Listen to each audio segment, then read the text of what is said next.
സ്നേഹം നിറഞ്ഞ ഏറ്റവും ബഹുമാനപ്പെട്ട സ്വാമി ശുഭകാനന്ദ അവർകൾ, ഏറ്റവും ബഹുമാനപ്പെട്ട സ്വാമി ശാരദാനന്ദ അവർകൾ, സ്വാമി അസംഗാനന്ദഗിരി അവർകൾ, ബഹുമാനപ്പെട്ട അജി SRM അവർകൾ, എൻ്റെ പ്രിയപ്പെട്ട ജ്യേഷ്ഠ സഹോദരൻ ശ്രീ മഞ്ജു വെള്ളായണി അവർകൾ, ശ്രീ PM ബഷീർ അവർകൾ, അഡ്വക്കേറ്റ് അനിൽകുമാർ അവർകൾ, ശ്രീ സജി നായർ, എല്ലാവർക്കും എൻ്റെ വിനീതമായ നമസ്കാരം. ശിവഗിരി 93ാമത് ശിവഗിരി തീർത്ഥാടനവും നാളെ തുടക്കം കുറിക്കുകയാണ്. തീർത്ഥാടനത്തിൻ്റെ മുന്നോടിയായിട്ടുള്ള പരിപാടികൾ നാളെ തുടക്കം കുറിക്കുകയാണ്. അതിനു മുന്നോടിയായിട്ട് കേരള കൗമുദിയും ശിവഗിരി മഠവും സംയുക്തമായി പരിണാമ തീർത്ഥം എന്ന ഒരു സെമിനാർ ഇന്ന് ഞങ്ങൾ സംഘടിപ്പിക്കുന്നു. ഈ സെമിനാറിൽ പങ്കെടുക്കുന്നതിനാണ് എൻ്റെ മുന്നിലിരിക്കുന്ന ശ്രീനാരായണ ഗുരുദേവ ഭക്തർ എത്തിച്ചേർന്നിട്ടുള്ളത്. ശിവഗിരി തീർത്ഥാടനത്തിന് മുന്നോടിയായി കേരള കൗമുദി ദിനപത്രം ഒരു സെമിനാർ സംഘടിപ്പിക്കുവാൻ മുന്നോട്ട് വരുമ്പോൾ ഞങ്ങളെ സംബന്ധിച്ചിടത്തോളം, കേരള കൗമുദിയെ സംബന്ധിച്ചിടത്തോളം വളരെ സന്തോഷകരമായ ഒരു ദിനമാണ്. എന്തെന്നാൽ കേരള കൗമുദി ദിനപത്രം ഗുരുദേവനിൽ അത്രയും കടപ്പെട്ടിരിക്കുന്നു. കേരള കൗമുദി ദിനപത്രത്തെ സംബന്ധിച്ചിടത്തോളം കേരളത്തിൻ്റെ നിലാവ് എന്ന അർത്ഥം വെച്ചുകൊണ്ട് ആ നാമകരണം ചെയ്യുന്നതിന് ആ പേര് നിർദ്ദേശിച്ചത് ഭഗവാൻ ശ്രീനാരായണ ഗുരുദേവനാണ്. നമുക്കെല്ലാവർക്കും അറിയാം, കേരളം എന്ന സംസ്ഥാനം രൂപം കൊണ്ടത് 1956 അതിനും 45 വർഷങ്ങൾക്ക് മുന്നെയാണ് കേരളത്തിൻ്റെ നിലാവ് എന്ന അർത്ഥത്തിൽ ഈ പത്രത്തിന് പേര് കൊടുത്ത് തുടക്കം കുറിച്ചത്. 1911 ഫെബ്രുവരി മാസം 11 കൊല്ലത്ത് മയ്യനാട് നിന്നാണ് ഈ പത്രത്തിൻ്റെ തുടക്കം. CV കുഞ്ഞിരാമൻ എന്ന മഹത് വ്യക്തി, ഭഗവാൻ ശ്രീനാരായണ ഗുരുദേവൻ്റെ ഗൃഹസ്ഥിഷ്ഠിൽ പ്രധാനിയായിരുന്ന CV കുഞ്ഞിരാമനാണ് ഇതിന് തുടക്കം കുറിച്ചത്. അപ്പോൾ ഭഗവാൻ ഇങ്ങനെ ഒരു സംസ്ഥാനം രൂപം കൊള്ളും എന്നുള്ള അദ്ദേഹത്തിൻ്റെ ദീർഘവീക്ഷണം ആണ് CV-യോട് ഈ പത്രത്തിന് കേരളത്തിൻ്റെ നിലാവ് എന്ന അർത്ഥത്തിൽ നാമകരണം കൊടുക്കുവാൻ പറയുകയും ഈ പത്രം തുടങ്ങുമുള്ള പ്രേരക ശക്തിയും ഭഗവാനായിരുന്നു. അപ്പോൾ അതുകൊണ്ട് ആ പത്രം തുടങ്ങിയ കാലം മുതൽ ഇന്ന് വരെയും ഭഗവാന്റെ എല്ലാ കാര്യങ്ങളിലും വളരെ കൃത്യനിഷ്ഠയോടുകൂടി പ്രവർത്തിക്കുന്ന ഒരു പത്രമാണ് കേരള കൗമുദി. അതുകൊണ്ട് ഞങ്ങൾ ഈ ദിനം വളരെ സന്തോഷത്തോടെയാണ് കാണുന്നത്. ഞാൻ ദീർഘമായി സംസാരിക്കുന്നില്ല, കാരണം എനിക്ക് പിന്നിൽ സംസാരിക്കാനുള്ളവരെല്ലാം ഇത് വളരെ വ്യക്തമായി സംസാരിക്കേണ്ടവരാണ്. ഞാൻ എൻ്റെ കർത്തവ്യത്തിലേക്ക് നിങ്ങളുടെ എല്ലാവരുടെയും അനുവാദത്തോടെ കടക്കുകയാണ്. ആദ്യമായി ഈ പരിപാടിക്ക് അധ്യക്ഷത പദം അലങ്കരിക്കുന്നത് ശിവഗിരി മഠത്തിൻ്റെ ധർമ്മസംഘ ട്രസ്റ്റിൻ്റെ മഠാധിപതി സ്വാമി ആദരണീയായ സ്വാമി സച്ചിദാനന്ദ അവർകളാണ്. ആദരണീയനായ സ്വാമി ബ്രഹ്മശ്രീ സ്വാമി സച്ചിദാനന്ദ അവർകളെ ഏറെ ബഹുമാനത്തോടെ, സ്നേഹത്തോടെ, ആദരവോടെ ഞാൻ ഈ അധ്യക്ഷപദം അലങ്കരിക്കുന്നതിന് സ്വാഗതം ചെയ്തുകൊള്ളുന്നു. അടുത്തതായി ഈ പരിപാടി ഉദ്ഘാടനം ചെയ്യുന്നതിന് വേണ്ടി ഇവിടെ എത്തിച്ചേർന്നിട്ടുള്ള സംസ്ഥാന ഭക്ഷ്യ പൊതുവിതരണ വകുപ്പ് മന്ത്രി, കേരള കൗമുദിയുടെ ഏറ്റവും ഉറ്റ മിത്രവുമായ ബഹുമാനപ്പെട്ട മന്ത്രി GR അനിൽ അവർകളാണ്. അദ്ദേഹത്തെയും നിങ്ങളുടെ ഓരോരുത്തരുടെ പേരിലും കേരള കൗമുദിയുടെ പേരിലും ഈ മഠത്തിൻ്റെ പേരിലും ഹാർദവമായി ഈ പരിപാടി ഉദ്ഘാടനം ചെയ്തതിന് സ്വാഗതം ചെയ്തുകൊള്ളുന്നു.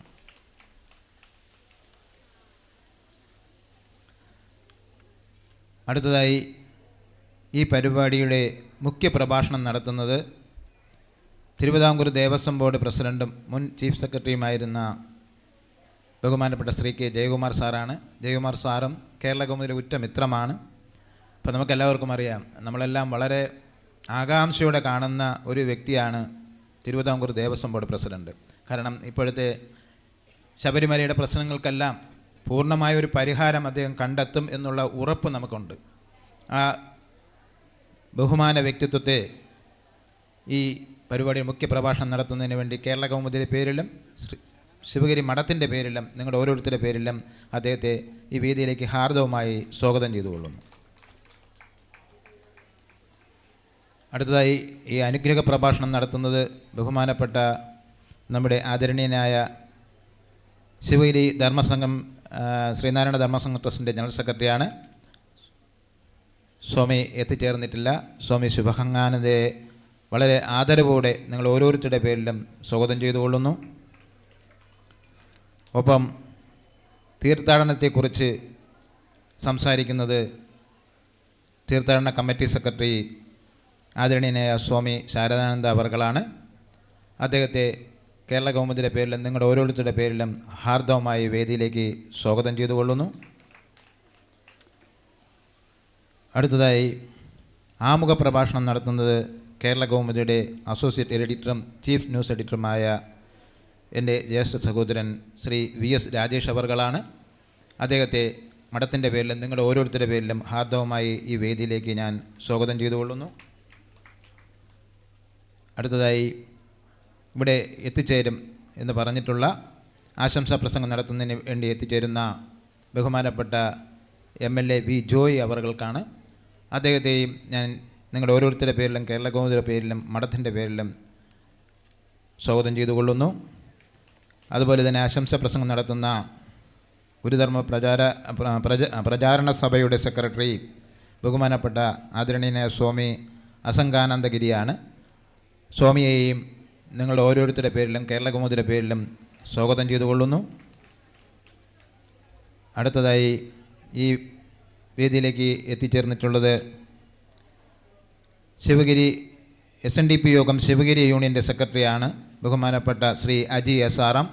അവർകളെ കേരള ഗവൺമെൻറ്റിൻ്റെ പേരിലും മഠത്തിൻ്റെ പേരിലും നിങ്ങളുടെ ഓരോരുത്തരുടെ പേരിലും ഹാർദവമായി സ്വാഗതം ചെയ്തുകൊള്ളുന്നു. അതുപോലെ തന്നെ കേരള ഗവൺമെൻറ്റും ശിവഗിരിയും തമ്മിലുള്ള ബന്ധത്തെക്കുറിച്ച് സംസാരിക്കുന്നതിന് വേണ്ടി ഇവിടെ എത്തിച്ചേർന്നിട്ടുള്ളത് കേരള ഗവൺമെൻറ്റിയുടെ സ്പെഷ്യൽ പ്രോജക്റ്റ് എഡിറ്ററായ എൻ്റെ ജ്യേഷ്ഠ സഹോദരനുമായ ശ്രീ മഞ്ജു വെള്ളായണി അവർകളാണ്. അദ്ദേഹത്തെയും നിങ്ങൾ ഓരോരുത്തരുടെ പേരിലും ഹാർദവമായി സ്വാഗതം ചെയ്തുകൊള്ളുന്നു. ഒപ്പം ഇവിടെ എത്തിച്ചേർന്നിട്ടുള്ള മുൻ കൗൺസിലർ ശ്രീ PM ബഷീർ അവർകളാണ്. അദ്ദേഹത്തെയും കേരള ഗവൺമെൻറ്റിൻ്റെ പേരിലും നിങ്ങൾ ഓരോരുത്തരുടെ പേരിലും ഹാർദവമായി ഈ വേദിയിലേക്ക് സ്വാഗതം ചെയ്തുകൊള്ളുന്നു.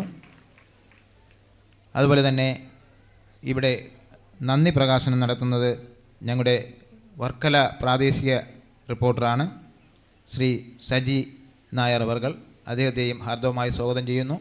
ഒപ്പം മറ്റ് വേദിയിലുള്ള വിശിഷ്ട വ്യക്തിത്വങ്ങളെയെല്ലാം ഒരിക്കൽ കൂടി സ്വാഗതം ചെയ്തുകൊള്ളുന്നു.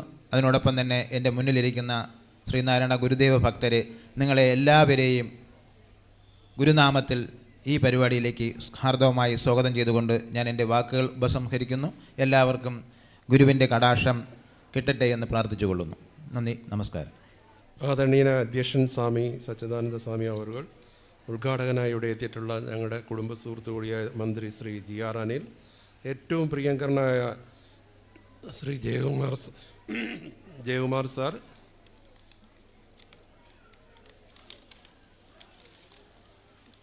സ്വാമി ശുഭാംഗാനന്ദ സ്വാമികൾ, അദ്ദേഹം പാറശാലയിലെ ചൂഴാലിലുള്ള പദയാത്രയുടെ പരിപാടിയിൽ പങ്കെടുക്കാൻ പോയിരിക്കുകയാണ്. ഉടൻ തന്നെ ഇവിടെ എത്തിച്ചേരുന്നതാണ്. അതുപോലെ ഈ വേദിയിൽ സന്നിഹിതനായിട്ടുള്ള തീർത്ഥാടന കമ്മിറ്റി സെക്രട്ടറിയും ശിവഗിരി ധർമ്മസംഘ ട്രസ്റ്റിൻ്റെ ട്രഷററുമായ സ്വാമി ശാരദാനന്ദ, ഇവിടെ എത്തിച്ചേരാമെന്ന് അറിയിച്ചിട്ടുള്ള ശ്രീ V ജോയ് MLA, സ്വാമി അസംഗാനന്ദഗിരി, ഇപ്പോൾ ഇവിടെ സന്നിഹിതനായിട്ടുള്ള ഞങ്ങളുടെ പ്രിയ സുഹൃത്ത് ശിവഗിരി SNDP യൂണിയൻ്റെ സെക്രട്ടറിയായ ശ്രീ അജി SRM, കവിയും എൻ്റെ സഹപ്രവർത്തകനുമായ ശ്രീ മഞ്ജു വെള്ളായണി, മുൻ കൗൺസിലർ ശ്രീ PM ബഷീർ, ഞങ്ങളുടെ ലേഖകനായ സജി നായർ, ഇവിടെ സ്വാഗതം ആശംസിച്ച ഈ പരിപാടിയുടെ മുഖ്യ സംഘാടകൻ കൂടിയായ ശ്രീ വിക്രമൻ, ഇവിടെ സന്നിഹിതരായിട്ടുള്ള ഗുരുദേവ ഭക്തരെ, സഹോദരി സഹോദരന്മാരെ, ഇവിടെ ഒരു ആമുഖ പ്രസംഗത്തിന് വലിയ പ്രസക്തിയില്ല. കാരണം ഇവിടെയുള്ള സ്വാമിജിമാരുടെയും ജയകുമാർ സാറിൻ്റെയും മന്ത്രിയുടെയും ഒക്കെ നല്ല പ്രസംഗങ്ങൾ കേൾക്കാനാണ് നിങ്ങളെല്ലാം ഇവിടെ സന്നിഹിതരായിട്ടുള്ളതെന്ന് അറിയാം. ഇപ്പോൾ കേരള നവോത്ഥാന ചരിത്രത്തിൽ ശ്രീനാരായണ ഗുരുവിൻ്റെയും ശ്രീനാരായണ പ്രസ്ഥാനത്തിൻ്റെയും പ്രസക്തിയും പ്രാധാന്യവും എല്ലാവരാലും അംഗീകരിക്കപ്പെട്ടിട്ടുള്ളതാണ്. സാമൂഹ്യമായും സാംസ്കാരികമായും ഇരുട്ടിലാണ്ട് കിടന്നിരുന്ന നാടിനെ വെളിച്ചം നിറഞ്ഞ പുതിയൊരു ലോകത്തേക്ക് ആനയിച്ചത് ഗുരുദേവനായിരുന്നു. മനുഷ്യർ പല ജാതികളും ഉപജാതികളും പലവിധ ആചാര അനുഷ്ഠാനങ്ങളുമായി വേർതിരിഞ്ഞ് നിന്നിരുന്ന കാലത്താണ് മനുഷ്യരെല്ലാം ഒന്നാണെന്നും മനുഷ്യത്വമാണ് അവരുടെ ജാതിയെന്നും ഗുരുദേവൻ പറഞ്ഞത്. ആശാൻ പറഞ്ഞ നരനു നരൻ അശുദ്ധ വസ്തു എന്ന രീതിയെ മനുഷ്യത്വമെന്ന മഹാസങ്കല്പം കൊണ്ട് മാറ്റി എഴുതുകയാണ് ഗുരു ചെയ്തത്. ജാതിമത ഭേദങ്ങൾക്കപ്പുറം മനുഷ്യനും മാനവികതയും എന്താണെന്നാണ് ഗുരു നമ്മെ പഠിപ്പിച്ചത്. അപരസ്നേഹം, സാഹോദര്യം, അനുകമ്പ തുടങ്ങിയ മാനവിക മൂല്യങ്ങളുടെ സത്തയും സാരവുമൊക്കെ ലോകത്തെ ബോധ്യപ്പെടുത്തിയത് ഗുരുവായിരുന്നു. ഗുരുവിൻ്റെ ആത്മോപദേശ ശതകവും ദൈവദശകവും അനുകമ്പാ ദശകവുമൊക്കെ ഈ മൂല്യങ്ങളുടെ സൂക്ഷ്മഭാവങ്ങൾ വെളിപ്പെടുത്തുന്നതാണ്. മനുഷ്യനോട് കാണിക്കുന്ന സ്നേഹത്തിൻ്റെയും കരുതലിൻ്റെയും ഭാവങ്ങൾ എല്ലാ ജീവജാലങ്ങളോടും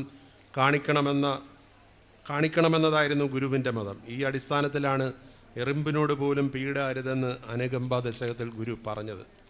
93ാമത് ശിവഗിരി തീർത്ഥാടനത്തിൻ്റെ മുന്നോടിയായി കേരളകൗമുദി ശിവഗിരി പരിണാമ തീർത്ഥം എന്ന സെമിനാർ നടത്തുന്നത് അതീവ സന്തോഷത്തോടെയാണ്. കാരണം നിങ്ങൾക്കെല്ലാവർക്കും അറിയാവുന്ന പോലെ ഗുരു സമാധി ശതാബ്ദിയിലോട്ട് അടുക്കുവാണ്. 1928 സമാധി. കേരളകൗമുദി 1911 ആരംഭിച്ചത്. ഗുരുവിൻ്റെ സന്ദേശങ്ങൾ ഇന്നിപ്പം ഗുരുവിൻ്റെ സന്ദേശങ്ങൾ ലോകമെമ്പാടും എത്തിക്കുന്നതിൽ ശിവഗിരി മഠവും എല്ലാം വളരെ പ്രാധാന്യത്തോടെ മുന്നിട്ട് നിൽക്കുന്നുണ്ട്. എന്നാൽ വാർത്താമാധ്യമങ്ങളുടെ കാര്യം എടുത്തു കഴിഞ്ഞാൽ ഗുരുവിൻ്റെ സന്ദേശങ്ങൾ, ഗുരുവിൻ്റെ ദർശനങ്ങൾ ഇത് പരിചയപ്പെടുത്തുന്നതിൽ ഈ നൂറ്റാണ്ട് കാലം മുഴുവൻ കേരളകൗമുദി മുന്നിൽ നിന്നിട്ടുണ്ട്. അതിൽ ഞങ്ങൾക്ക് അതീവ ചാരിതാർത്ഥ്യമുണ്ട്. ഗുരുദേവൻ്റെ ദർശനങ്ങളോട് പൂർണ്ണമായും നീതി പുലർത്തിക്കൊണ്ട് പ്രവർത്തിച്ചു പോരുന്നതാണ് കേരളകൗമുദിയുടെ പാരമ്പര്യമെന്ന് പറയാനും സന്തോഷമുണ്ട്. 1911 കേരളകൗമുദി ആരംഭിക്കുമ്പോൾ SNDP യോഗത്തിന് 8 വയസ്സ് മാത്രമായിരുന്നു പ്രായം. അരുവിപ്പുറം പ്രതിഷ്ഠ കഴിഞ്ഞിട്ട് 23 വർഷവും. ഈ കാലയളവിലായിരുന്നു ഗുരുദേവനൊപ്പം SNDP യോഗവും സാമൂഹ്യ മുന്നേറ്റത്തിൻ്റെ പടവുകൾ ചവിട്ടിക്കയറിയത്. എല്ലാ തരത്തിലും അടിച്ചമർത്തപ്പെട്ടിരുന്ന പിന്നോക്ക ജനവിഭാഗങ്ങളെ ആകെ ജീവിതത്തിൻ്റെ മുഖ്യധാരയിലേക്ക് കൈപിടിച്ചുയർത്താൻ നടത്തിയ ശ്രമങ്ങൾക്ക് അക്ഷരങ്ങൾ കൊണ്ട് ഊർജവും ഇന്ധനവും നൽകുകയാണ് കേരളകൗമുദി ചെയ്തു പോകുന്നത്. മനുഷ്യനെയും മാനവികതയും ഉയർത്തിപ്പിടിച്ചുള്ള ഇത്തരം പ്രവർത്തനങ്ങൾ 114 വർഷം പിന്നിടുമ്പോഴും കൗമുദി ധീരമായി നടത്തി വരുന്നുണ്ട് എന്ന് പറയാൻ എനിക്ക് അതിയായ സന്തോഷവും ചാരിതാർത്ഥ്യവുമുണ്ട്. ശിവഗിരി തീർത്ഥാടനത്തിന് ഗുരുദേവൻ മുന്നോട്ട് വെച്ച ആശയങ്ങൾ പ്രചരിപ്പിക്കാൻ നേരത്തെ സൂചിപ്പിച്ചതുപോലെ കൗമുദി അങ്ങേയറ്റം ശ്രമിക്കുന്നുണ്ട്. കേരളം നടന്നു മുന്നേറിയ എല്ലാ വഴികളിലും കേരളകൗമുദിയുടെ ഈ സാന്നിധ്യം കാണാൻ കഴിയും. CV കുഞ്ഞിരാമനും പത്രാധിപർ K സുകുമാരനും അടക്കം കത്തിച്ചു വെച്ച കൈത്തിരികൾ കെടാതെ കൂടുതൽ പ്രഭയോടെ തലമുറകളിലേക്ക് പകരാനുള്ള ശ്രമങ്ങൾ ഇപ്പോൾ കേരളകൗമുദിയെ നയിക്കുന്ന ചീഫ് എഡിറ്റർ ശ്രീ ദീപു രവിയുടെ നേതൃത്വത്തിൽ കേരളകൗമുദി ആപ്തവാക്യം പോലെ പിന്തുടരുന്നുണ്ട്. അതിനിയുള്ള കാലവും തുടരുകയും ചെയ്യും. ഇന്ന് ഈ പരിപാടി ഇവിടെ നടത്താൻ കഴിഞ്ഞതിൽ മറ്റൊരു സന്തോഷം കൂടിയുണ്ട്. നാളെയാണ് നേരത്തെ സ്വാഗത പ്രാസംഗികൻ സൂചിപ്പിച്ചതുപോലെ ഗുരുദേവൻ്റെ ഈ വർഷത്തെ ശിവഗിരി തീർത്ഥാടന കാലം ആരംഭിക്കുന്നത്. അന്നേരം ഗുരുവിൻ്റെ സന്ദേശങ്ങൾ, അതിൻ്റെ പ്രസക്തി നാൾക്ക് നാൾ വർദ്ധിച്ചു വരികയാണ്. നിങ്ങൾക്കറിയാം, ഏതാനും മാസം മുമ്പ് വത്തിക്കാനിൽ വരെ ഇപ്പോഴത്തെ ധർമ്മസംഘം ട്രസ്റ്റ് പ്രസിഡന്റ് ആദരണീയനായ സച്ചിദാനന്ദ സ്വാമിയുടെ നേതൃത്വത്തിൽ അവിടെ ഒരു മാർപ്പാപ്പയുമായി കൂടിക്കാഴ്ച നടത്തുകയും അതിന് ലോകവ്യാപകമായി ഒരു പ്രചാരം ലഭിക്കുകയും ചെയ്തു. അതിനുശേഷം ഓസ്ട്രേലിയയിലും അത്തരം പരിപാടികൾ സംഘടിപ്പിച്ചു. ഗുരുവിൻ്റെ സന്ദേശങ്ങൾ ലോകമെമ്പാടും പ്രചരിപ്പിക്കുന്നതിൽ ഇപ്പോഴത്തെ നേരത്തെ മുതൽ തന്നെ ചെയ്തു വരുന്ന പോലെ എങ്കിലും ഇപ്പോഴത്തെ ശിവഗിരി മഠം ഭാരവാഹികൾ എടുക്കുന്ന മുൻകൈ അതും അഭിനന്ദനാർഹമാണ്. അതോടൊപ്പം ഈ സെമിനാർ ഇങ്ങനെ സംഘടിപ്പിക്കാൻ ഞങ്ങൾക്ക് എല്ലാ സൗകര്യങ്ങളും ഒരുക്കി തന്നത് ശിവഗിരി മഠമാണ്. അതിനുള്ള നന്ദി തന്നെ പറയാൻ വാക്കുകളില്ല. അതോടൊപ്പം ഇപ്പോൾ ശബരിമലയിൽ നിങ്ങൾക്ക് എല്ലാവർക്കും അറിയാവുന്ന പോലെ ഒരു ശുദ്ധി കലശത്തിന് തയ്യാറെടുക്കുകയാണ് ശ്രീ K ജയകുമാർ സാർ. അദ്ദേഹത്തെ എന്തും ഏൽപ്പിക്കാൻ കേരളീയ മനസ്സിന് ഒരുപോലെ സമ്മതമാണ്. അതുകൊണ്ട് നിങ്ങൾക്കറിയാം, പത്രങ്ങളിലും മറ്റും വായിച്ചിട്ടുണ്ടാകും, ആദ്യത്തെ ദിവസങ്ങളിൽ 1-2 തിരക്കുകൾ അല്പം കൂടുതലുണ്ടായിരുന്നു, കുറേ വിഷയങ്ങളുണ്ടായിരുന്നെങ്കിലും പിന്നീട് എല്ലാം വളരെ സമാധാനപരമായി മാറി. അതിന് അദ്ദേഹത്തെ പ്രത്യേകമായി അഭിനന്ദിക്കുന്നു. മന്ത്രി ശ്രീ GR അനിലിനെ സംബന്ധിച്ചിടത്തോളം മനുഷ്യരുടെ നിത്യജീവിതവുമായി ബന്ധപ്പെട്ട വകുപ്പാണ് അദ്ദേഹത്തിൻ്റെ ഭക്ഷ്യ സിവിൽ സപ്ലൈസ് വകുപ്പ്. അത് പരാതികളില്ലാതെ വളരെ ഫലപ്രദമായി വളരെ മികവോടെ മുന്നോട്ട് കൊണ്ടുപോകുന്നതിന് അദ്ദേഹം വഹിക്കുന്ന പങ്കിനെയും അഭിനന്ദിക്കാതിരിക്കാൻ കഴിയില്ല. അതോടൊപ്പം ഈ വേദിയിൽ ഞങ്ങളുടെ പ്രിയങ്കരനായ സുഹൃത്ത് അജി SRM ഉൾപ്പെടെയുള്ള എല്ലാവരും എത്തിയിട്ടുണ്ട്. അവരെ എല്ലാവരെയും ഒരിക്കൽ കൂടി അഭിനന്ദനം പറഞ്ഞുകൊണ്ട് ഇത് വിളക്ക് കൊളുത്തി ഉദ്ഘാടനം ചെയ്യാനായി മന്ത്രിയെ ക്ഷണിക്കുന്നു. വിളക്ക് കൊളുത്തിയ ശേഷം അദ്ദേഹത്തിൻ്റെ പ്രസംഗവും നടക്കും.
ആദരണീയനായ യോഗാധ്യക്ഷൻ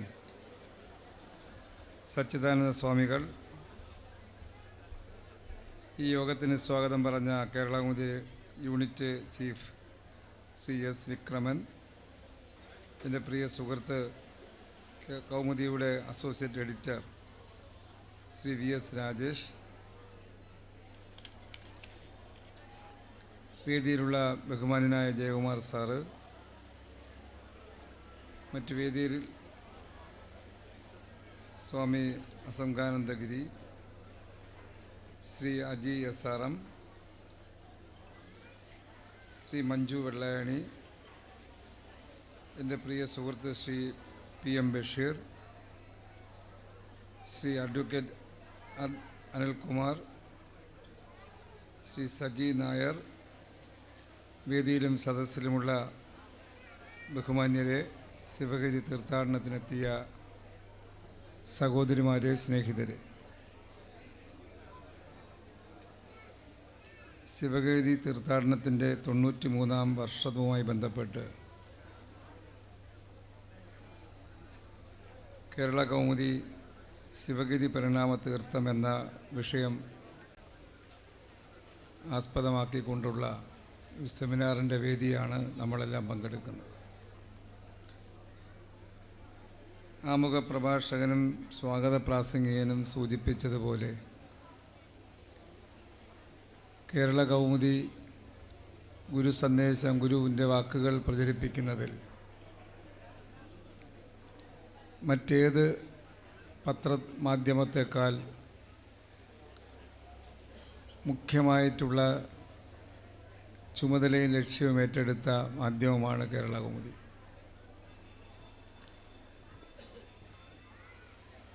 ഗുരുവിൻ്റെ സന്ദേശങ്ങൾ നമ്മുടെ സമൂഹത്തിന് ഏറ്റവും അനിവാര്യമായി തീർന്നിരിക്കുന്ന ഒരു കാലഘട്ടത്തിലൂടെയാണ് നമ്മൾ കടന്നു പോകുന്നത്. ഇവിടെ സൂചിപ്പിച്ചതുപോലെ നിരവധി ഭിന്ന ചിന്തകൾക്കിടയിൽ സ്നേഹത്തിൻ്റെയും സാഹോദര്യത്തിൻ്റെയും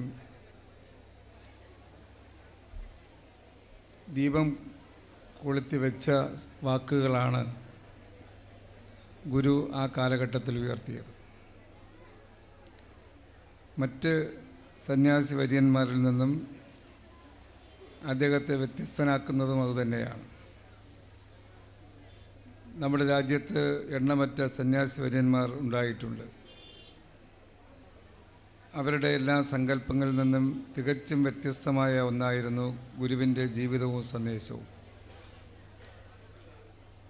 അവരിൽ പലരും പർവ്വത സാനുക്കളിൽ പോയി തപസ് ചെയ്യുകയും ഭൗതിക ജീവിതത്തിൽ നിന്ന് വേറിട്ട് നിൽക്കുകയും ചെയ്യുന്നതാണ് ആത്മീയത എന്ന ധാരണയാണ് ഭാരതത്തിൽ പൊതുവിലുണ്ടായിരുന്നത്.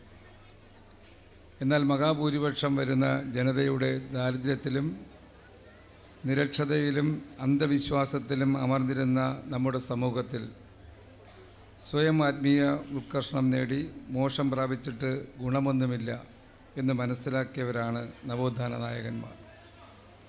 അവർ ഭൗതിക ജീവിതത്തിൽ നിന്ന് വേറിട്ട് നിന്നിരുന്നു എന്ന് നമുക്ക് അവരുടെ ജീവിതം നോക്കുമ്പോൾ കാണാൻ കഴിയും. സാധാരണ ജനങ്ങളുടെ ഭൗതിക ജീവിതത്തെ മെച്ചപ്പെടുത്താൻ ആവശ്യമായ ഒരു പ്രവർത്തനങ്ങളിൽ നിന്നും അവർ ഒഴിഞ്ഞു നിന്നിട്ടില്ല. ആധുനിക ഇന്ത്യൻ സമൂഹത്തെ സൃഷ്ടിക്കുന്നതിൽ ഇത്തരം സന്യാസിമാർ വഹിച്ച പങ്ക് വളരെ വലുതാണ്.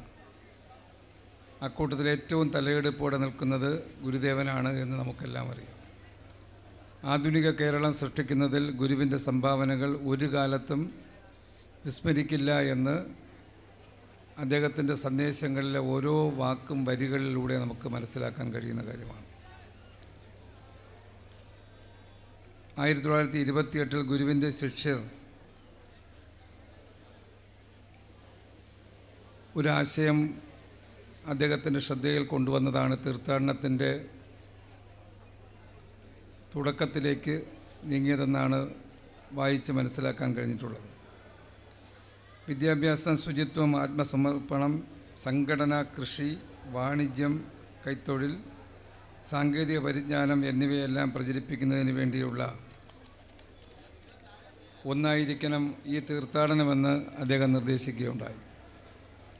എല്ലാത്തരം ആർഭാടങ്ങൾക്കും അദ്ദേഹം എതിരായിരുന്നു എന്നതിൻ്റെ ഏറ്റവും നല്ല ഉദാഹരണമാണ് മഞ്ഞ നിറത്തിലുള്ള വസ്ത്രങ്ങൾ അണിയണമെന്ന് പറഞ്ഞപ്പോൾ അത് വളരെ വില കൂടിയ മഞ്ഞ വസ്ത്രങ്ങൾ വാങ്ങാനല്ല, വെളുത്ത വസ്ത്രങ്ങളിൽ മഞ്ഞൾപ്പൊടിയിൽ മുക്കി മഞ്ഞയാക്കി ഉപയോഗിക്കാനാണ് അദ്ദേഹം പറഞ്ഞത്. ഇതിൽ നിന്ന് തന്നെ അദ്ദേഹത്തിൻ്റെ ആ ലാളിത്യവും അതിലൂടെ നൽകുന്ന വലിയ സന്ദേശവും നമുക്ക് കാണാൻ കഴിയും. 932 ഏലംതിട്ടയിൽ നിന്ന് 5 യുവാക്കളാണ് ആദ്യ തീർത്ഥാടനം തുടക്കം കുറിച്ചത് എന്നാണ് ചരിത്രത്തിൽ നമുക്ക് വായിച്ചെടുക്കാൻ കഴിയുന്നത്. അന്ന് തൊട്ട് ഇന്നേ വരെ ശിവഗിരി തീർത്ഥാടനം കൃത്യമായി നടന്നു പോവുകയാണ്. 932 നിന്നും ഇന്ന് നമ്മുടെ കേരളം വളരെ വളരെ മുന്നോട്ട് പോയിട്ടുണ്ട്. ദീർഘമായ പ്രസംഗം ജയകുമാർ സാറും സ്വാമിയും ഇവിടെ നടത്തുമെന്നുള്ളത് കൊണ്ട് ഞാൻ ദീർഘമായ ഒരു വർത്തമാനത്തിലേക്ക് കടക്കുന്നില്ല. വിദ്യാഭ്യാസ രംഗത്തും ശാസ്ത്ര സാങ്കേതിക രംഗത്തും നാം വളരെ വളരെ മുന്നോട്ട് പോയിട്ടുണ്ട്. സംഘടിച്ച് ശക്തരാകുക, വിദ്യ കൊണ്ട് പ്രബുദ്ധരാകുക എന്ന ഗുരുദേവൻ്റെ സന്ദേശം മലയാളികൾ അക്ഷരാർത്ഥത്തിൽ ഹൃദയത്തിൽ ഏറ്റെടുത്ത ഒന്നാണ്. നമ്മുടെ രാജ്യത്തിൻ്റെ പല ഭാഗത്തും മതപരവും ജാതീയവുമായ വിവേചനം, അക്രമങ്ങളും ഉണ്ടാകുമ്പോൾ ജാതിഭേദം, മതദ്വേഷം ഏതുമില്ലാതെ സർവരും സ്വതരത്തേന വാഴുന്ന മാതൃകാ സ്ഥാനമാണിത് എന്ന കേരളത്തെപ്പറ്റി നമുക്ക് അഭിമാനത്തോടു കൂടി ഇന്നും ആ വാക്കുകൾ കേരളം തുടർന്നു പോകുന്നത് ആ നിലയിലാണ് എന്ന് നമുക്ക് പറയാൻ കഴിയുന്ന ഒന്നാണ്. അന്യമത വിദ്വേഷം പ്രചരിപ്പിക്കാൻ, അതിലൂടെ എന്തെങ്കിലും നേട്ടങ്ങൾ കൈവരിക്കാനുമുള്ള പരിശ്രമങ്ങൾ നടക്കുന്നതിനിടയിലും കേരളം അതിലേക്ക് ചാഞ്ഞു പോകാതെ നിലനിൽക്കുന്നത് ഗുരുദേവൻ്റെ വാക്കുകളും ഗുരുദേവൻ ഉയർത്തിയ ആ സന്ദേശവും ഉൾക്കൊണ്ട ഒരു ജനത, നല്ലൊരു വിഭാഗം ജനത കേരളത്തിലുള്ളത് തന്നെയാണ് എന്ന് നമുക്ക് കാണാൻ കഴിയുന്ന ഒന്നാണ്. 956 ഐക്യകേരളം രൂപപ്പെട്ടത് മുതൽ അന്നു മുതലുള്ള കേരളത്തിലെ ജനകീയ സർക്കാരുകളെല്ലാം ഗുരുദേവ സന്ദേശത്തിനനുസരിച്ചുള്ള പല മേഖലകളും, വിശേഷിച്ചും വിദ്യാഭ്യാസ മേഖലയിൽ വലിയ പ്രാധാന്യം നൽകിയതിൻ്റെ ഒരുപാട് കാര്യങ്ങൾ നമുക്ക് നേരിട്ട് എല്ലാവർക്കും അറിയുന്ന വിഷയമാണ്. ഒട്ടേറെ വികസനക്ഷേമ പ്രവർത്തനങ്ങൾ കേരളത്തിൽ നടപ്പാക്കിയെങ്കിലും വിദ്യാഭ്യാസ രംഗത്ത് നമ്മൾ കൈവരിച്ച നേട്ടങ്ങൾ, അതിൽ പ്രാധാന്യം കൊടുത്തുകൊണ്ടുള്ള നമ്മുടെ വിവിധ പദ്ധതികൾ, അതിൻ്റെ എല്ലാം ഫലമായിട്ടാണ് നമ്മുടെ നാട് രാജ്യത്ത് തന്നെ ഒന്നാമത്തെ നാടെന്ന് അഭിമാനത്തോടെ പറയാൻ കഴിയുന്ന ഒന്നായി മാറാൻ കഴിഞ്ഞിട്ടുള്ളത്. ഈ നേട്ടങ്ങളെല്ലാം കൈവരിക്കുന്നതിൽ ഗുരുദേവ ചിന്തകളും ഗുരുദേവൻ്റെ ആശയങ്ങളും നമ്മെ ഏറ്റവും കൂടുതൽ പ്രേരിപ്പിച്ചിട്ടുണ്ട് എന്നതാണ് സത്യം. ശിവഗിരി തീർത്ഥാടനത്തിൻ്റെ 93-ാം വർഷത്തിൽ അത് കൂടുതൽ ശക്തിപ്പെടുത്താനുള്ള പ്രതിജ്ഞയാണ് നമുക്കുണ്ടാകേണ്ടത് എന്നാണ് എനിക്ക് സൂചിപ്പിക്കാനുള്ളത്. ഞാൻ നേരത്തെ പറഞ്ഞതുപോലെ ദീർഘമായ വർത്തമാനത്തിലേക്ക് കടക്കുന്നില്ല. ഇവിടെ സ്വാമിജിയും ജയകുമാർ സാറും അതിനെ സംബന്ധിച്ചെല്ലാം സംസാരിക്കും. എന്തായാലും ശിവഗിരി തീർത്ഥാടന ദിവസങ്ങൾ കേരളത്തിൽ പൊതുവിലും വിശേഷിച്ച് നമ്മുടെ ജില്ലയിലും ജനങ്ങളുടെ മനസ്സിൽ ഗുരുചിന്തകൾ കൂടുതൽ കൂടുതൽ മനസ്സിലെത്തിക്കാൻ കഴിയുന്ന ഒരു കാലഘട്ടമായിട്ടാണ് ഓരോ വർഷവും നമുക്ക് ആ തീർത്ഥാടന ദിവസങ്ങൾ നമുക്ക് കാണാൻ കഴിയുന്നത്. അത് കൂടുതൽ ചർച്ച ചെയ്യാനും കൂടുതൽ ചിന്തയിലേക്ക് എത്തിക്കാനും നമുക്ക് സാധിക്കട്ടെ എന്ന് മാത്രം സൂചിപ്പിച്ചുകൊണ്ട് ഈ പരിപാടി ഔപചാരികമായി ഉദ്ഘാടനം ചെയ്യുന്നു. എല്ലാവർക്കും ആശംസകൾ നേരുന്നു. ബഹുമാനപ്പെട്ട മന്ത്രിക്ക് കേരള കൗമുദിയുടെ സ്നേഹോപഹാരം സമർപ്പിക്കാനായി Thiruvananthapuram unit chief Shri S വിക്രമനെ ക്ഷണിക്കുന്നു. അടുത്തതായി മുഖ്യ പ്രഭാഷണമാണ്. ആദരണീയനായ ജയകുമാർ സാറിനെ ക്ഷണിക്കുന്നു. യോഗ അധ്യക്ഷനായിട്ടുള്ള ആദരണീയ സച്ചിദാനന്ദ സ്വാമികൾ, ശാരദാനന്ദ സ്വാമികൾ, ഈ സെമിനാർ ഉദ്ഘാടനം ചെയ്ത ബഹുമാന്യനായ മന്ത്രി ശ്രീ ജി.ആർ. അനിൽ, ഇവിടെ സന്നിഹിതരായിട്ടുള്ള ശ്രീ രാജേഷ്, ശ്രീ മഞ്ജു വെള്ളായണി, ശ്രീ വിക്രമൻ, നാളെ മുതൽ ആരംഭിക്കുന്ന ശിവഗിരി തീർത്ഥാടനത്തിൻ്റെ വളരെ വലിയ സജ്ജീകരണങ്ങൾ നടന്നുകൊണ്ടിരിക്കുന്നതിൻ്റെ പശ്ചാത്തലത്തിലാണ് കേരള കൗമുദിയുടെ ഈ ഒരു സെമിനാർ ഇന്നിവിടെ നടക്കുന്നത്. എനിക്ക് തോന്നിയത് തീർത്ഥാടനത്തിൽ ക്ഷണിക്കപ്പെടാത്തത് കൊണ്ട് ഞങ്ങളെയൊക്കെ ഇന്ന് വിളിച്ചതാണോ എന്നെനിക്കൊരു സംശയം. കാരണം തീർത്ഥാടനത്തിൻ്റെ നോട്ടീസിലൊന്നും നമ്മുടെ പേരില്ല. അപ്പോൾ അതുകൊണ്ട് കേരള കൗമുദി ഇന്ന് ഞങ്ങളെ വിളിച്ചതാണോ എന്നെനിക്കൊരു തോന്നലാണ്. എന്തായാലും അത് നന്നായി. കാരണം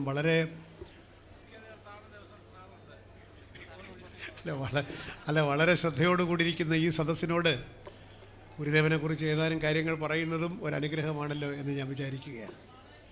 കേരള കൗമുദിയെപ്പറ്റി കൂടി ഒരു വാക്ക് പറഞ്ഞിട്ട് ഞാൻ ഗുരുദേവനെക്കുറിച്ച് പറയേണ്ട കാര്യങ്ങൾ പറഞ്ഞുകൊള്ളാം.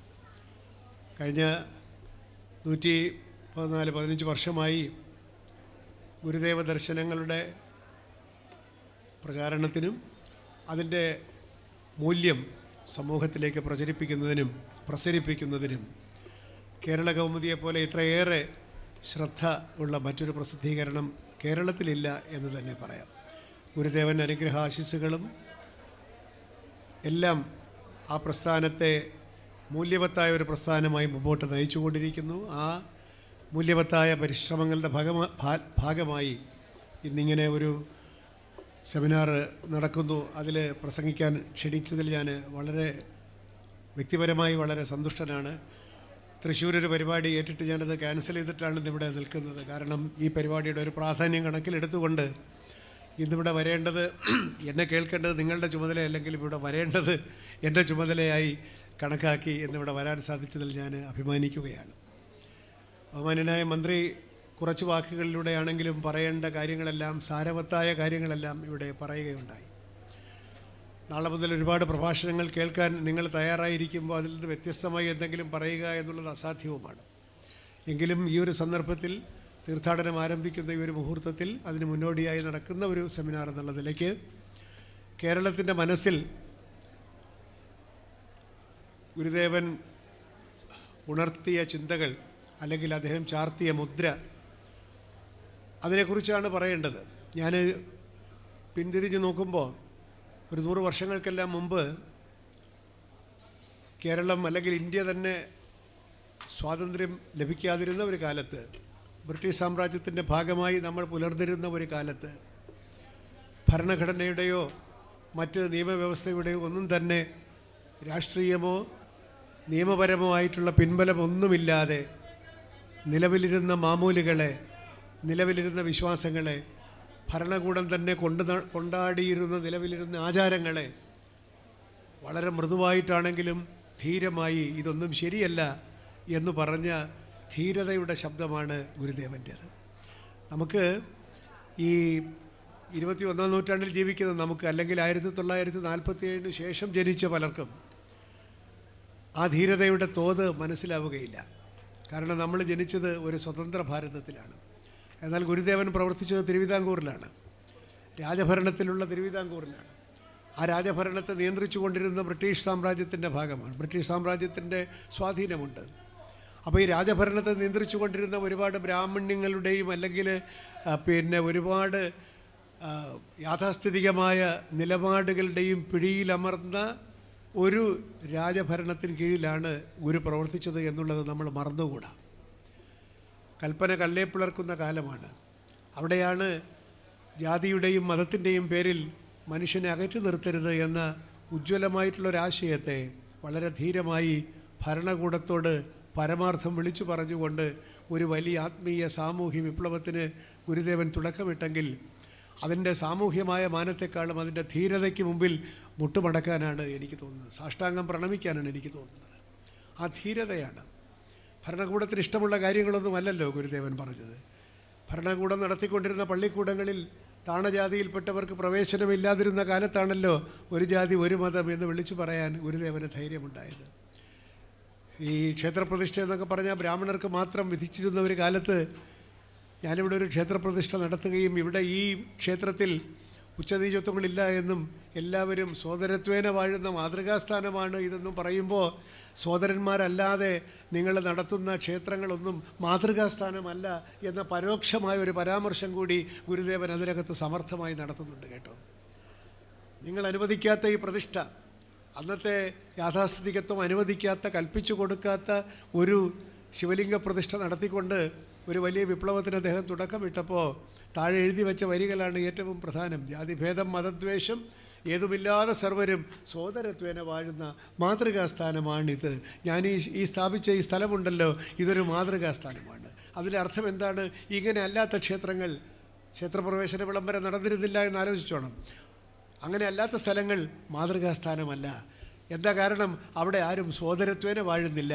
എന്താണ് സോദരത്വേന വാഴാൻ തടസ്സം? ജാതിഭേദവും മതദ്വേഷവും കൊണ്ട് കലുഷിതമാണ് ആ സ്ഥലങ്ങൾ എന്ന പരോക്ഷമായ ഒരു പരിഹാസവും പരാമർശവും വിമർശനവും നടത്താൻ സ്വാമി എന്ത് ഭംഗിയായി, ആരെയും നോവിക്കാതെ, എന്നാൽ പറയേണ്ട പച്ച പരമാർത്ഥങ്ങൾ ഒരു സൂചിമന പോലെ കൊടുക്കാൻ സാധിക്കുന്ന ആ ഒരു ധിഷണയുണ്ടല്ലോ, അത് നമ്മൾ കണ്ടുപഠിക്കണം. എങ്ങനെയാണ് വിമർശിക്കേണ്ടത്? അല്ലാതെ നമ്മളിപ്പോൾ ടി വി ചർച്ചകളിൽ കാണുന്ന പോലെയല്ല, അങ്ങോട്ടും ഇങ്ങോട്ടും കയ്യാങ്കളിയിലെത്തുന്ന ടി വി ചർച്ചയല്ല. അതൊന്നും കാണരുത് കേട്ടോ, നിങ്ങൾ ആരും കാണരുത്. കാരണം നമ്മുടെ ജനാധിപത്യ ബോധവും പൗരാവകാശവും എല്ലാം നഷ്ടപ്പെട്ടു പോകും. കാരണം കസേരയിട്ട് തടിക്കുമെന്ന് വരെ നമുക്ക് തോന്നിപ്പോകും. പിന്നെ അങ്ങനെയല്ല, അതിനേക്കാളും എത്രയോ ധീരമായ നിലപാടുകളാണ് ഗുരുദേവൻ എത്ര മാന്യമായി, സൗമ്യമായി, ധീരമായി പറഞ്ഞ് എൻ്റെത് ഇത് മാതൃകാസ്ഥാനമാണ് എന്ന് പറഞ്ഞാൽ, മാതൃകയല്ലാത്ത സ്ഥാനങ്ങൾ നടത്തുന്നവരെ ഉണർത്താനുള്ള ഉണർത്തുപാട്ടും വിപ്ലവ ഗാഥയുമാണ് ആ 4 വരികൾ എന്ന് ഞാൻ പറയും. അങ്ങനെയാണ് വിമർശിക്കേണ്ടത്. വിമർശനത്തിൻ്റെ സൗമ്യപാഠം കൂടി ഗുരുദേവൻ നമുക്ക് പഠിപ്പിച്ചു തരുന്നുണ്ട്. ഞാൻ ഇതൊന്നും പറയണമെന്ന് ഉദ്ദേശിച്ച കാര്യങ്ങളെ അല്ല. അപ്പോൾ ഭരണഘടനയെ പറ്റിയാണല്ലോ നമ്മൾ പറഞ്ഞു വന്നത്. ഈ ഭരണഘടന നമുക്ക് തരുന്ന ഒരുപാട് കാര്യങ്ങളുണ്ട്. നമ്മുടെ ഇന്ത്യൻ ഭരണഘടന, ആ ഭരണഘടനയിൽ സമത്വത്തെപ്പറ്റി പറയുന്നുണ്ട്. എല്ലാവരും സമന്മാരാണ്, നിയമത്തിൻ്റെ മുമ്പിൽ എല്ലാവരും സമന്മാരാണ്. ഭാരതത്തിൽ എല്ലാ പൗരന്മാർക്കും ചില പൗരാവകാശങ്ങളുണ്ട്, ഫണ്ടമെൻ്റൽ റൈറ്റ്സ് ഉണ്ട്, നമുക്ക് അടിസ്ഥാനപരമായിട്ടുള്ള സ്വാതന്ത്ര്യങ്ങളുണ്ട്, ഈക്വാളിറ്റി ഉണ്ട്, എല്ലാവരും സമന്മാരാണ്. ഇതെല്ലാം ഭരണഘടനയിൽ വരുന്നുണ്ട്. ഈ ഭരണഘടനയിൽ ഈ ആശയങ്ങൾ വരുന്നതിന് നമ്മുടെ സമൂഹത്തെ സജ്ജമാക്കിയതിൽ ഗുരുദേവൻ്റെ പങ്ക് ചെറുതല്ല. ഇന്ന് നമ്മുടെ ഭരണഘടനയിലെ ഏറ്റവും പ്രധാനപ്പെട്ട 2 മൂല്യങ്ങൾ എന്ന് പറയുന്നത്, ഭരണഘടനയുടെ വളരെ വിപുലമായിട്ടുള്ള കെട്ടുപാടുകളിലൂടെ, അതിൻ്റെ ഓരോരോ ക്ലോസുകളിലൂടെ, എല്ലാ ആർട്ടിക്കിൾസിലൂടെയൊക്കെ പോയി കഴിയുമ്പോൾ, ഭരണഘടന ആരും നോവൽ വായിക്കുന്ന പോലെ വായിക്കുന്നില്ല. എങ്കിലും ഞാൻ പറയുകയാണ്, ഒന്ന് ഓടിച്ചതിൽ കൂടെയൊക്കെ നടന്നു പോയി കഴിയുമ്പോൾ വക്കീലന്മാർ മാത്രമേ വായിക്കുന്നുള്ളൂ, മറ്റവരൊക്കെ തൊട്ട് തൊഴുന്നതേ ഉള്ളൂ കേട്ടോ. എന്നാലും ഇടയ്ക്ക് വായിക്കുന്നതിൽ തിരക്കേടൊന്നുമില്ല. അതൊരു അവസർപ്പക നോവലൊന്നും അല്ലെങ്കിലും ഒന്ന് വായിക്കാവുന്നതാണ്. എല്ലാം വായിച്ചു കഴിയുമ്പോൾ നമുക്ക് തോന്നുന്ന ഒരു കാര്യം എന്തെന്നറിയാമോ? ഈ ഇന്ത്യൻ ഭരണഘടന എന്നത് ഈ രാജ്യത്ത് ജനിച്ചു ജീവിക്കുന്ന ഏതൊരു പൗരൻ്റെയും പൗരാവകാശത്തെയും മനുഷ്യാവകാശത്തെയും സാമൂഹികമായ നീതിയെയും ഉയർത്തിക്കാട്ടുന്ന ഒരു ഡോക്യുമെൻ്റാണ് നമ്മുടെ ഭരണഘടന. സോഷ്യൽ ജസ്റ്റിസ്, അത് തന്നെ പറയുന്നുണ്ട്. Justice, economic, social and political എന്നൊക്കെ പറയുന്നുണ്ട്. പക്ഷെ അതിൻ്റെ നിർദ്ധാരണമാണ് പിന്നീടുള്ള ഈ ഭരണഘടനയിലെ ഓരോ വകുപ്പും അതിൻ്റെ വിശദാംശങ്ങളിലേക്ക് പോയി എപ്പോഴെല്ലാം നിങ്ങളുടെ ഡിഗ്നിറ്റിയും നിങ്ങളുടെ പൗരാവകാശവും നിങ്ങളുടെ മറ്റ് സമത്വബോധത്തെയും ഒക്കെ ആരെങ്കിലും നിഷേധിക്കുമോ അപ്പോഴെന്തൊക്കെ ചെയ്യാമെന്നാണ് ഭരണഘടന പറയുന്നത്. അപ്പോൾ സാമൂഹ്യ നീതിയും മനുഷ്യൻ്റെ അന്തസ്സും ഉയർത്തിപ്പിടിക്കുന്ന ഒന്നാണ് നമ്മുടെ ഭരണഘടന. ഗുരുദേവൻ്റെ ജീവിതം മുഴുവൻ എടുത്തു നോക്കിയാൽ, ഗുരുദേവൻ്റെ പ്രബോധനങ്ങൾ മുഴുവൻ എടുത്തു നോക്കിയാൽ അതിനകത്ത് ഗഹനമായിട്ടുള്ള ആത്മീയ ചിന്തകളുണ്ട്, ഇല്ലെന്നല്ല. സാമൂഹ്യമായിട്ടുള്ള പരാമർശങ്ങളുണ്ട്. പക്ഷെ അടിസ്ഥാനപരമായി ഗുരുദേവൻ്റെ ചിന്തകളെ നയിച്ചിരുന്ന ഏറ്റവും വലിയ ചാലക ശക്തി എന്ന് പറയുന്നത് മനുഷ്യൻ്റെ അന്തസ്സിന്, മനുഷ്യൻ്റെ മനുഷ്യത്വത്തിനും മനുഷ്യൻ്റെ അന്തസ്സിനും ഒരു കെടുതിയും വരാൻ പാടില്ല. മനുഷ്യൻ്റെ അന്തസ്സും സാമൂഹികമായിട്ടുള്ള നീതിയും, സോഷ്യൽ ജസ്റ്റിസ് എന്ന് നമ്മളിന്ന് പറയുന്ന സാമൂഹികമായിട്ടുള്ള നീതി എന്ന് പറഞ്ഞാൽ എന്താണ് സാമൂഹികമായിട്ടുള്ള നീതി? ഞാൻ ജനിച്ച സമുദായത്തിൻ്റെ അടിസ്ഥാനത്തിലോ എൻ്റെ അച്ഛനും അമ്മയ്ക്കും വരുമാനമില്ലായിരുന്നു എന്നുള്ള കാരണത്താലോ ഞാൻ ജനിച്ചതൊരു പിന്നോക്ക പ്രദേശത്തായി പോയി എന്നുള്ളത് കൊണ്ടോ എനിക്ക് കണ്ടാൽ രൂപഭംഗിയില്ല എന്നുള്ളത് കൊണ്ടോ അല്ലെങ്കിൽ എനിക്ക് മറ്റെന്തെങ്കിലുമൊക്കെ പോരായ്മയുള്ളത് കൊണ്ടോ എനിക്ക് നീതി നിഷേധിക്കപ്പെടുന്ന ഒരു സമൂഹമായിരിക്കരുത് എൻ്റെ സമൂഹം. എൻ്റെ ജനനത്തിൻ്റെ, എൻ്റെ അച്ഛനമ്മമാരുടെ, എൻ്റെ വരുമാനത്തിൻ്റെ, എൻ്റെ ജാതിയുടെ ഒന്നും പരിഗണനയില്ലാതെ എനിക്ക് നീതി കിട്ടണം ഭാരതത്തിലെ ഓരോ പൗരനും എന്നാണ് ഭരണഘടന പറയുന്നത്. അതേ ആശയത്തിൻ്റെ ആദ്യ കിരണങ്ങളാണ് ഗുരുദേവൻ ഇവിടെ ഒരു ജാതി ഒരു മതം എന്നൊക്കെ പറഞ്ഞപ്പോൾ അദ്ദേഹം ഉദ്ദേശിച്ചത് എന്താണ്? സകല മനുഷ്യർക്കും സമാനമായിട്ടുള്ള തുല്യമായിട്ടുള്ള നീതി കിട്ടണം. നിങ്ങൾ ജാതിയുടെ അടിസ്ഥാനത്തിലും മതത്തിൻ്റെ അടിസ്ഥാനത്തിലുള്ള പ്രത്യേക പരിഗണനകൾ കൊടുക്കുന്നതോ അതില്ലാതെ ആളുകളെ നിഷേധിക്കുന്നതോ സാമൂഹ്യമായിട്ടുള്ള അനീതിയാണ് എന്നും ആ സാമൂഹികമായിട്ടുള്ള നീതിയിൽ അധിഷ്ഠിതമായിട്ടുള്ള മനുഷ്യൻ്റെ അന്തസ്സും അവകാശവും സംരക്ഷിക്കുന്ന ഒരു സാമൂഹിക ദർശനമാണ് ഭഗവാന്റെ ദർശനം, ഒരു സോഷ്യൽ വിഷൻ. അദ്ദേഹം സങ്കല്പിച്ച സമൂഹം എന്താണ്? നമ്മൾ അവിടുന്ന് ഇവിടുന്നും സ്വാമി പറഞ്ഞിട്ടുള്ള ഗുരുദേവൻ പറഞ്ഞിട്ടുള്ള ഓരോ വാക്കുകളെടുത്ത് പറഞ്ഞിട്ട് കാര്യമില്ല. അതെല്ലാം കൂടെ ചേരുന്നതാണ് ആ സാമൂഹ്യ ദർശനം. എങ്ങനെയുള്ളൊരു സമൂഹമാണ് ഗുരുദേവൻ വിഭാവന ചെയ്തത്? ഇവിടെ ചൂഷണമില്ലാത്ത സകല മനുഷ്യരും ജാതിയുടെ അടിസ്ഥാനത്തിലല്ല, മതമേതായാലും തരക്കേടൊന്നുമില്ല. ഈ ഗുരുവിൻ്റെ സ്വരത്തിലെ ഒരു ടോണുണ്ട് കേട്ടോ, ആ ടോൺ മനസ്സിലാവണം. നമ്മളിത് കൊട്ടേഷൻ ഇട്ടതുപോലെ മതമേതായാലും മനുഷ്യൻ നന്നായാൽ മതി എന്ന് വികാരമില്ലാതെ പറയേണ്ട കാര്യമല്ല. ഗുരുവിൻ്റെ ഒരു പരിഹാസത്തിൻ്റെ ഒരു ചിരി അതിനകത്തുണ്ട്. മതമേതായാലും, നീ ഏത് മതത്തിൽപ്പെട്ടതായാലും എനിക്ക് യാതൊരു കാര്യവുമില്ല, നീ ഏത് മതത്തിലോ ആയിക്കോ, നൺ ഓഫ് മൈ ബിസിനസ്. അതാണ് മതമേതായാലും മനുഷ്യൻ നന്നായാൽ മതി എന്ന് പറഞ്ഞാൽ മനുഷ്യൻ്റെ നന്നാവലാണ് പ്രധാനം. നിൻ്റെ മതവും ജാതിയും ഒന്നും കാര്യമില്ല. നിനക്ക് മതം ഉണ്ടെങ്കിൽ നല്ല കാര്യം, കൊണ്ട് നടന്നോ. ജാതി ഉണ്ടെങ്കിൽ കൊണ്ട് നടന്നു, നൺ ഓഫ് മൈ ബിസിനസ്. അതാണ് മതം ഏതായാലും മനുഷ്യൻ നന്നായാൽ മതി. അല്ലാതെ മനുഷ്യൻ നന്നായില്ല, ഞാൻ മതത്തിൽ വളരെ ഉയർന്ന ആളാണെന്ന് പറഞ്ഞതുകൊണ്ട് യാതൊരു കാര്യവുമില്ല. ഈ ഗുരുവിൻ്റെ വാക്കുകൾ എപ്പോഴും നമ്മൾ തിരിച്ചിട്ട് ഗുണിച്ച് നോക്കണം, എങ്കിലും അതിനർത്ഥമുള്ളൂ കേട്ടോ. നിൻ്റെ ജാതി കേമമാണ്, മതം വളരെ കേമമാണ്, പക്ഷെ ഞാൻ നന്നാവില്ല എന്ന് പറഞ്ഞതുകൊണ്ട് യാതൊരു കാര്യമില്ല. നീ ഏത് മതത്തിൽ പെട്ടിട്ടും കാര്യമൊന്നുമില്ല. അതുകൊണ്ട് ജാതിയും മതവും അല്ല പ്രസക്തമായ കാര്യം, മനുഷ്യൻ നന്നാവുക എന്നുള്ളതാണ്. വളരെ ലളിതമായിട്ട് നമുക്ക് തോന്നുമെങ്കിൽ പോലും ഇവിടെ മനുഷ്യനെ ഉയർത്തിക്കാട്ടിയിരുന്ന, മനുഷ്യനെ അളന്നു കുറിച്ച് വച്ചിരുന്ന മാനദണ്ഡങ്ങളെ മുഴുവൻ വേരോടെ പിഴുതു കളയുകയാണ്. ഈ ജാതിയുടെയും മതത്തിൻ്റെയും പൊയ്ക്കാലുകളിൽ നിർത്തുന്നതല്ല മാനവികത, പിന്നെയോ മനുഷ്യൻ നന്നാവുന്നതാണ് മാനവികത. മനുഷ്യൻ നന്നായില്ലെങ്കിൽ പിന്നെ യാതൊരു കാര്യവുമില്ല. നീ രാജാവായാലും കൊള്ളാം, തഹസിൽദാരായാലും കൊള്ളാം, പേഷ്കാരായാലും കൊള്ളാം, ഒരു കാര്യവുമില്ല. നീ ബ്രാഹ്മണനായാലും കൊള്ളാം, നായരായാലും കൊള്ളാം, ഒരു കാര്യവുമില്ല.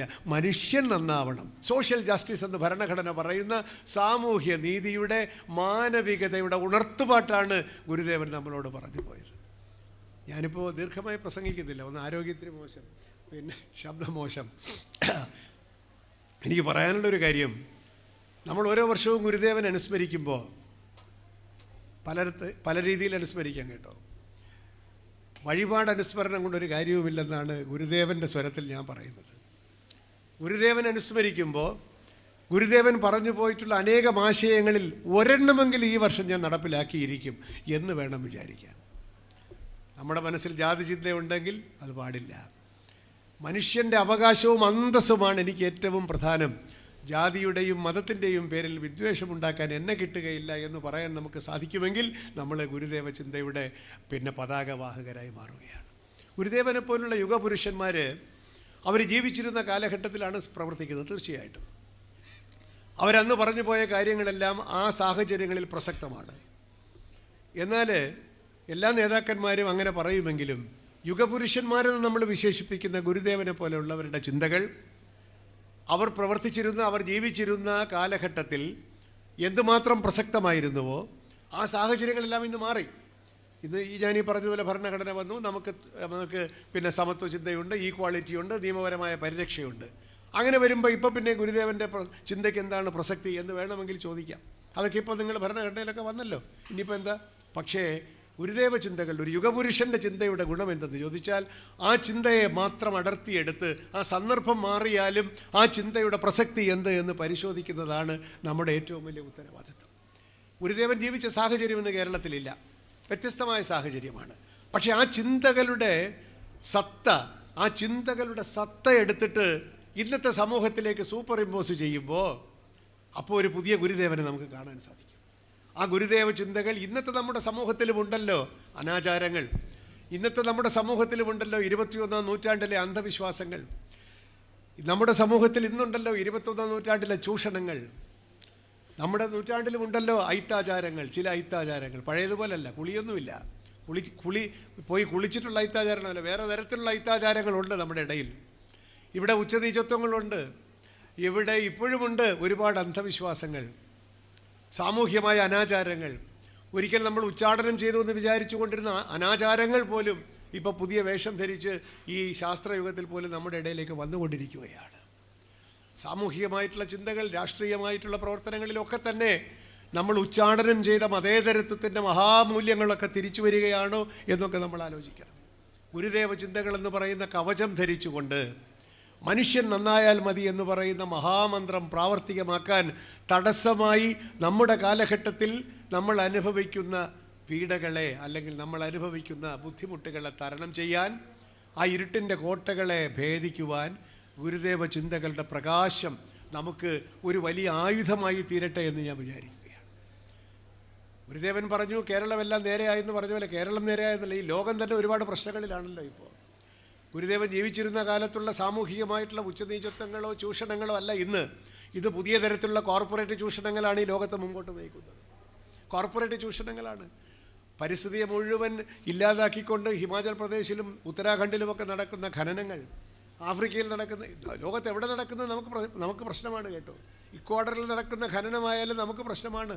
ഈ ഭൂമിയെ മുഴുവൻ ഇല്ലാതാക്കിക്കൊണ്ട് പാരിസ്ഥിതികമായിട്ടുള്ള വിലക്ഷണമായിട്ടുള്ള പ്രവർത്തനങ്ങൾ വികസനത്തിൻ്റെ പേരിൽ നടക്കുമ്പോൾ ഈ എന്താണ്, നീ തന്നെയല്ലേ ഈ നീയല്ലേ സൃഷ്ടാവും സൃഷ്ടിജാലവും സൃഷ്ടിക്കുള്ള സാമഗ്രിയായതും എന്നൊക്കെ പറയുന്ന ആ ദൈവത്തെ തന്നെയല്ലേ നമ്മൾ ഈ പ്രകൃതിയെ ഇല്ലാതാക്കിക്കൊണ്ടിരിക്കുന്നത്. ഈ ഒരു സമഗ്ര ദർശനത്തിൽ പ്രകൃതിയും മനുഷ്യനും ദൈവവുമെല്ലാം ഒന്നായി കാണുന്ന ഗുരുവിൻ്റെ സമഗ്ര ദർശനത്തിൽ 21-ാം നൂറ്റാണ്ടിൽ നമ്മൾ അഭിമുഖീകരിക്കുന്ന സാമ്പത്തിക, പാരിസ്ഥിതിക, രാഷ്ട്രീയ, ധാർമ്മികമായ പ്രതിസന്ധികളെ തരണം ചെയ്യാനുള്ള ആയുധം, വെളിച്ചത്തിൻ്റെ ആയുധം ഈ ഗുരുവിൻ്റെ ചിന്തകളിൽ നിന്ന് കൈക്കൊണ്ടുകൊണ്ട് മനുഷ്യൻ നന്നാവുക എന്ന വലിയ പ്രോജക്റ്റിൻ്റെ ആ മഹാമന്ത്രത്തിൻ്റെ പ്രചാരകരായി നമ്മൾ മാറണം. മനുഷ്യൻ നന്നാവുക എന്ന് പറഞ്ഞാൽ വേറൊന്നുമില്ല, വളരെ ലളിതമാണ്. മനുഷ്യനെ മനുഷ്യനാക്കുന്നത് എന്താണ്? മനുഷ്യനെ ഒരു മൃഗത്തിൽ നിന്ന് വ്യത്യസ്തമാക്കുന്നത് എന്താണ്?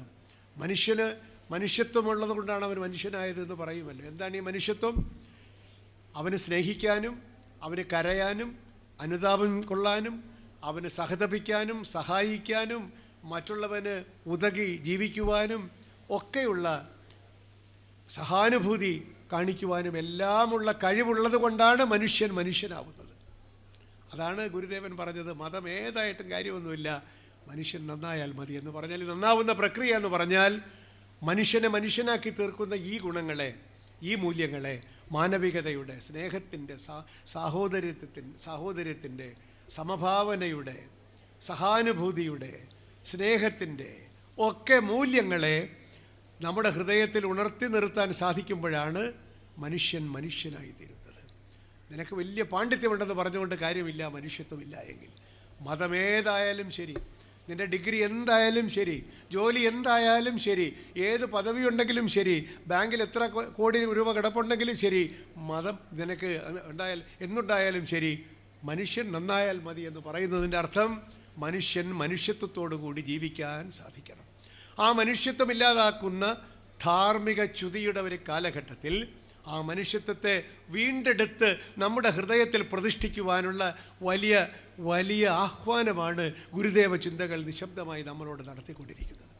ഈ നാളെ തൊട്ട് ആരംഭിക്കുന്ന തീർത്ഥാടനത്തിലും ഇതുപോലുള്ള സമ്മേളനങ്ങളിലും എല്ലാം നമ്മുടെ മനസ്സ് ഗുരുദേവ ചിന്തകളുടെ പരിസരത്തിൽ ഇങ്ങനെ നടന്നിട്ട് നമ്മളെ അലട്ടിക്കൊണ്ടിരിക്കുന്ന, നമ്മുടെ മാനവികതയെ ബാധിച്ചു കൊണ്ടിരിക്കുന്ന കൊച്ചു കൊച്ചു പ്രലോഭനങ്ങളെയും കൊച്ചു കൊച്ചു പ്രശ്നങ്ങളെയും ഒക്കെ അതിജീവിക്കുവാനുള്ള മാനവികതയുടെ മഹാമന്ത്രം ഈ ഗുരുദേവൻ്റെ വാക്കുകളിൽ നിന്ന് ഉൾക്കൊള്ളാൻ ഈ സെമിനാർ ഉൾപ്പെടെയുള്ള പ്രവർത്തനങ്ങൾക്ക് സാധിക്കട്ടെ. ശിവഗിരി സംഘടിപ്പിക്കുന്ന ഈ തീർത്ഥാടനവും നമ്മളെ അത്തരത്തിൽ വിമലീകരിക്കുന്നതിന്, നമ്മുടെ ആത്മാവുകളെ വിമലീകരിക്കുന്നതിന്, വിചാരങ്ങളെ വിമലീകരിക്കുന്നതിന് ഗുരുദേവൻ തന്നിരിക്കുന്ന ഒരു വലിയ അവസരമായി കണ്ടുകൊണ്ട് ഒരിക്കൽ കൂടി ഈ പരിപാടിയിൽ പങ്കെടുത്തതിലുള്ള സന്തോഷം രേഖപ്പെടുത്തിക്കൊണ്ട്, സച്ചിദാനന്ദ സ്വാമികൾക്കും മറ്റും അവരുടെ കയ്യിലുള്ള വലിയ ഉത്തരവാദിത്വമാണ് നാളെ മുതൽ ആരംഭിക്കുന്ന മഹാപരിപാടികൾ. പക്ഷേ എല്ലാം നേരെ നടത്താനുള്ള ഒരു മഹാചൈതന്യത്തിന് അനുഗ്രഹം എപ്പോഴും നിറഞ്ഞു നിൽക്കുന്ന ഈ അന്തരീക്ഷത്തിൽ ഈ തീർത്ഥാടന കാലവും അതിശോഭനമായി പരിണമിക്കട്ടെ എന്ന് മാത്രം പ്രാർത്ഥിച്ചുകൊണ്ട്, മഹാഗുരുവിൻ്റെ ആശയങ്ങൾ നമ്മളെ മെച്ചപ്പെട്ട മനുഷ്യരായി തീർക്കാൻ നമ്മളെ പിന്നെയും പിന്നെയും പ്രേരിപ്പിക്കട്ടെ എന്ന് മാത്രം പ്രാർത്ഥിച്ചുകൊണ്ട്, ആ മഹാഗുരുവിൻ്റെ ചരണങ്ങളിൽ പാതാരവിന്ദങ്ങളിൽ സാഷ്ടാംഗം പ്രണമിച്ചുകൊണ്ട് എൻ്റെ വാക്കുകൾ നിർത്തുന്നു. നന്ദി, നമസ്കാരം. വളരെയധികം നന്ദി ജയകുമാർ സാർ. ജയകുമാർ സാറിന് കേരളഭൂമിയുടെ സ്നേഹോപഹാരം സമർപ്പിക്കാനായി കേരള കൗമുദി സ്പെഷ്യൽ പ്രോജക്റ്റ് എഡിറ്ററും കവിയുമായ ശ്രീ മഞ്ജു വെള്ളായണിയെ ക്ഷണിക്കുന്നു.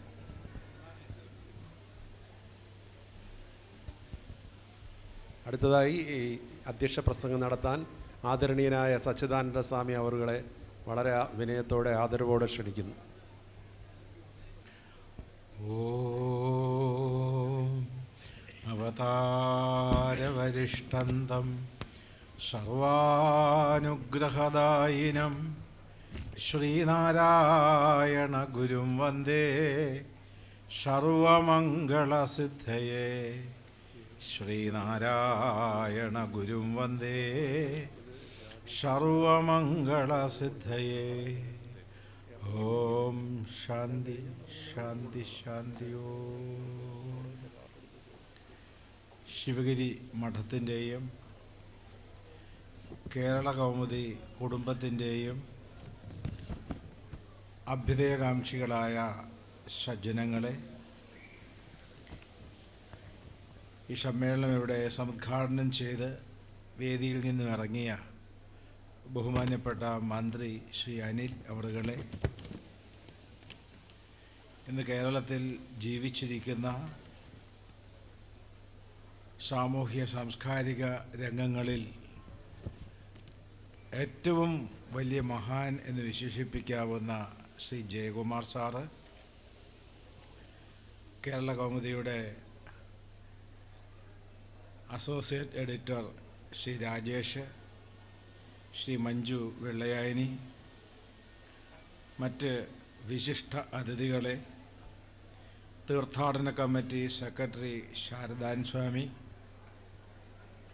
ശിവഗിരി ധർമ്മ സംഘത്തിലെ അംഗമായ അഡ്വക്കേറ്റ് ധർമ്മ ചൈതന്യ സ്വാമികൾ, ധർമാനന്ദ സ്വാമികൾ, ഇവിടെ ചേർന്നിരിക്കുന്ന മറ്റ് സഹോദരി സഹോദരന്മാരെ, എല്ലാവർക്കും ആശംസാഭരിതമായ കൂപ്പുകൈകൾ. നമ്മുടെ ബഹുമാന്യനായ ജയകുമാർ സാറിൻ്റെ പ്രസംഗം നാം വളരെ ശ്രദ്ധയോടുകൂടി ശ്രവണം ചെയ്യുകയായിരുന്നു. അദ്ദേഹം പ്രഭാഷണം അവസാനിപ്പിക്കുന്ന ഒരു സന്ദർഭത്തിൽ മതമേതായാലും മനുഷ്യൻ നന്നായാൽ മതി എന്ന സന്ദേശത്തിന് നൽകിയ വ്യാഖ്യാനത്തിൽ എത്ര പണ്ഡിതനായിരുന്നാലും മനുഷ്യത്വമില്ലെങ്കിൽ പിന്നെ പ്രയോജനമില്ല. അതൊരു ദിവ്യ സൂക്തമായി നിങ്ങളുടെ ഉള്ളിൽ നിങ്ങൾ നിറയ്ക്കണം. അത് നിത്യമുദ്രിതമായിരിക്കണം. അതൊരു വലിയ സൂക്തമാണ്, ഒരു ദിവ്യ ഉപദേശമാണ്. മനുഷ്യത്വമില്ലെങ്കിൽ എത്ര വലിയ പണ്ഡിതനായാലും ജീവിതം വ്യർത്ഥമാണ്. ശ്രീനാരായണ ഗുരു ഏറ്റവും പ്രാധാന്യം നൽകിയത് മനുഷ്യത്വത്തിനാണ്.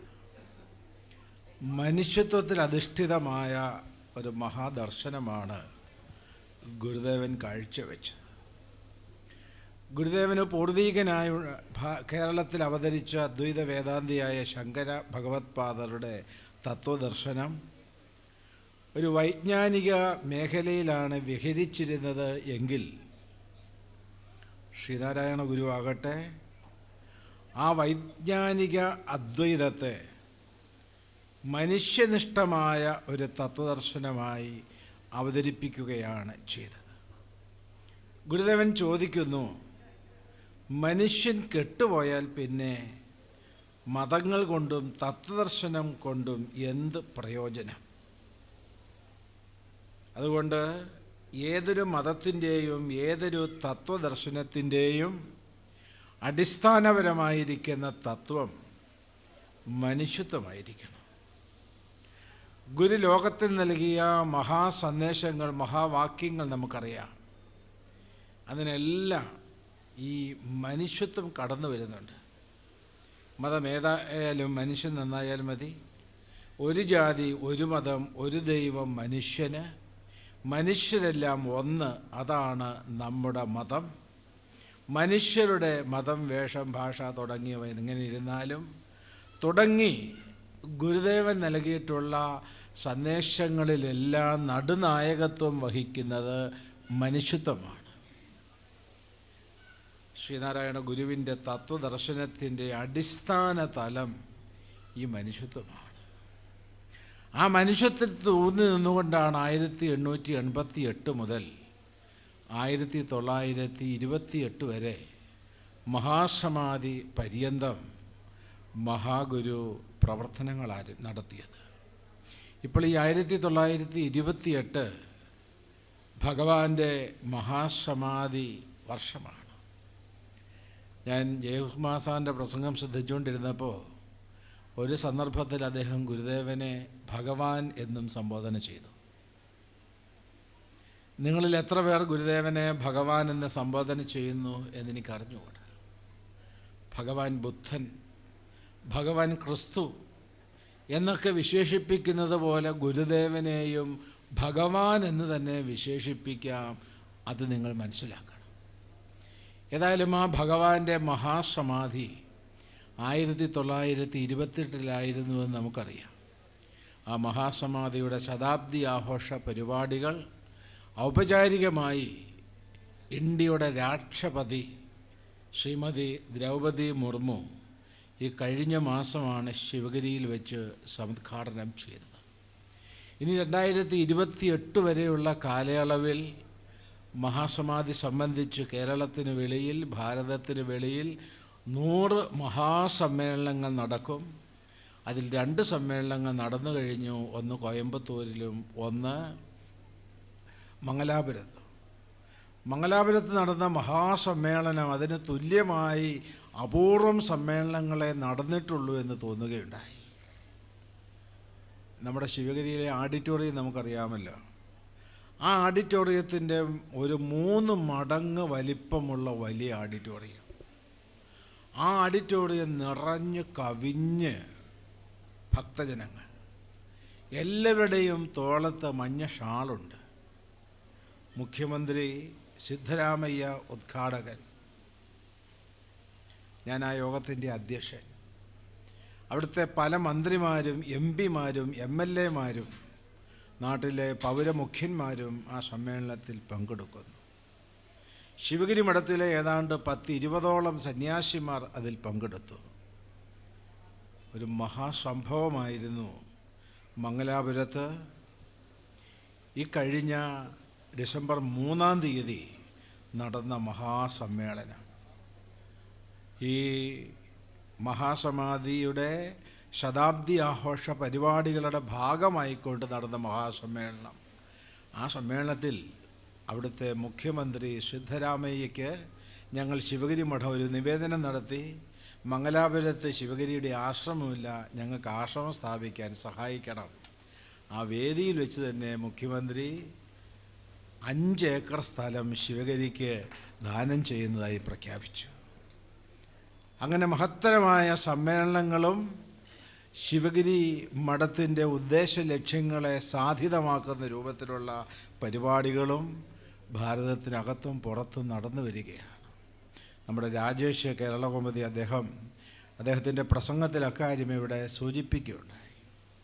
കേരളകൗമുദി എന്ന് പറയുമ്പോൾ അത് ഞങ്ങളുടെ ഒരു കുടുംബ അംഗമാണ്. ശ്രീനാരായണ പ്രസ്ഥാനത്തെ സംബന്ധിച്ച് ആ പ്രസ്ഥാനത്തെ വളർത്തിപ്പോരുന്ന മഹാപ്രസ്ഥാനം കേരളകൗമുദിയാണ്. 1911 ഗുരുദേവൻ്റെ ഗൃഹസ്ഥ ശിഷ്യനായിരുന്ന ശ്രീ CV കുഞ്ഞിരാമൻ ഇങ്ങനൊരു പത്രം ആരംഭിക്കണമെന്ന് ആഗ്രഹം പുലർത്തിക്കൊണ്ട് ഗുരുദേവനെ സമീപിച്ചപ്പോൾ കൊള്ളാം, നല്ല കാര്യം എന്ന് പറഞ്ഞ് അനുഗ്രഹിക്കുകയും ഏതാനും നാണയത്തൊട്ടുകൾ CV കുഞ്ഞിരാമന് നൽകുകയും ചെയ്തു എന്നാണ് ചരിത്രം. കേരളകൗമുദി എന്ന പേര് ഭഗവാൻ കൽപ്പിച്ച് അനുവദിച്ചു. നമ്മളൊരു കാര്യം മനസ്സിലാക്കണം, അന്ന് കേരളം ഉണ്ടായിട്ടില്ല. തിരുവിതാംകൂറും കൊച്ചിയും മലബാറും അതുപോലെ മറ്റ് രാജ്യങ്ങളേ ഉള്ളൂ.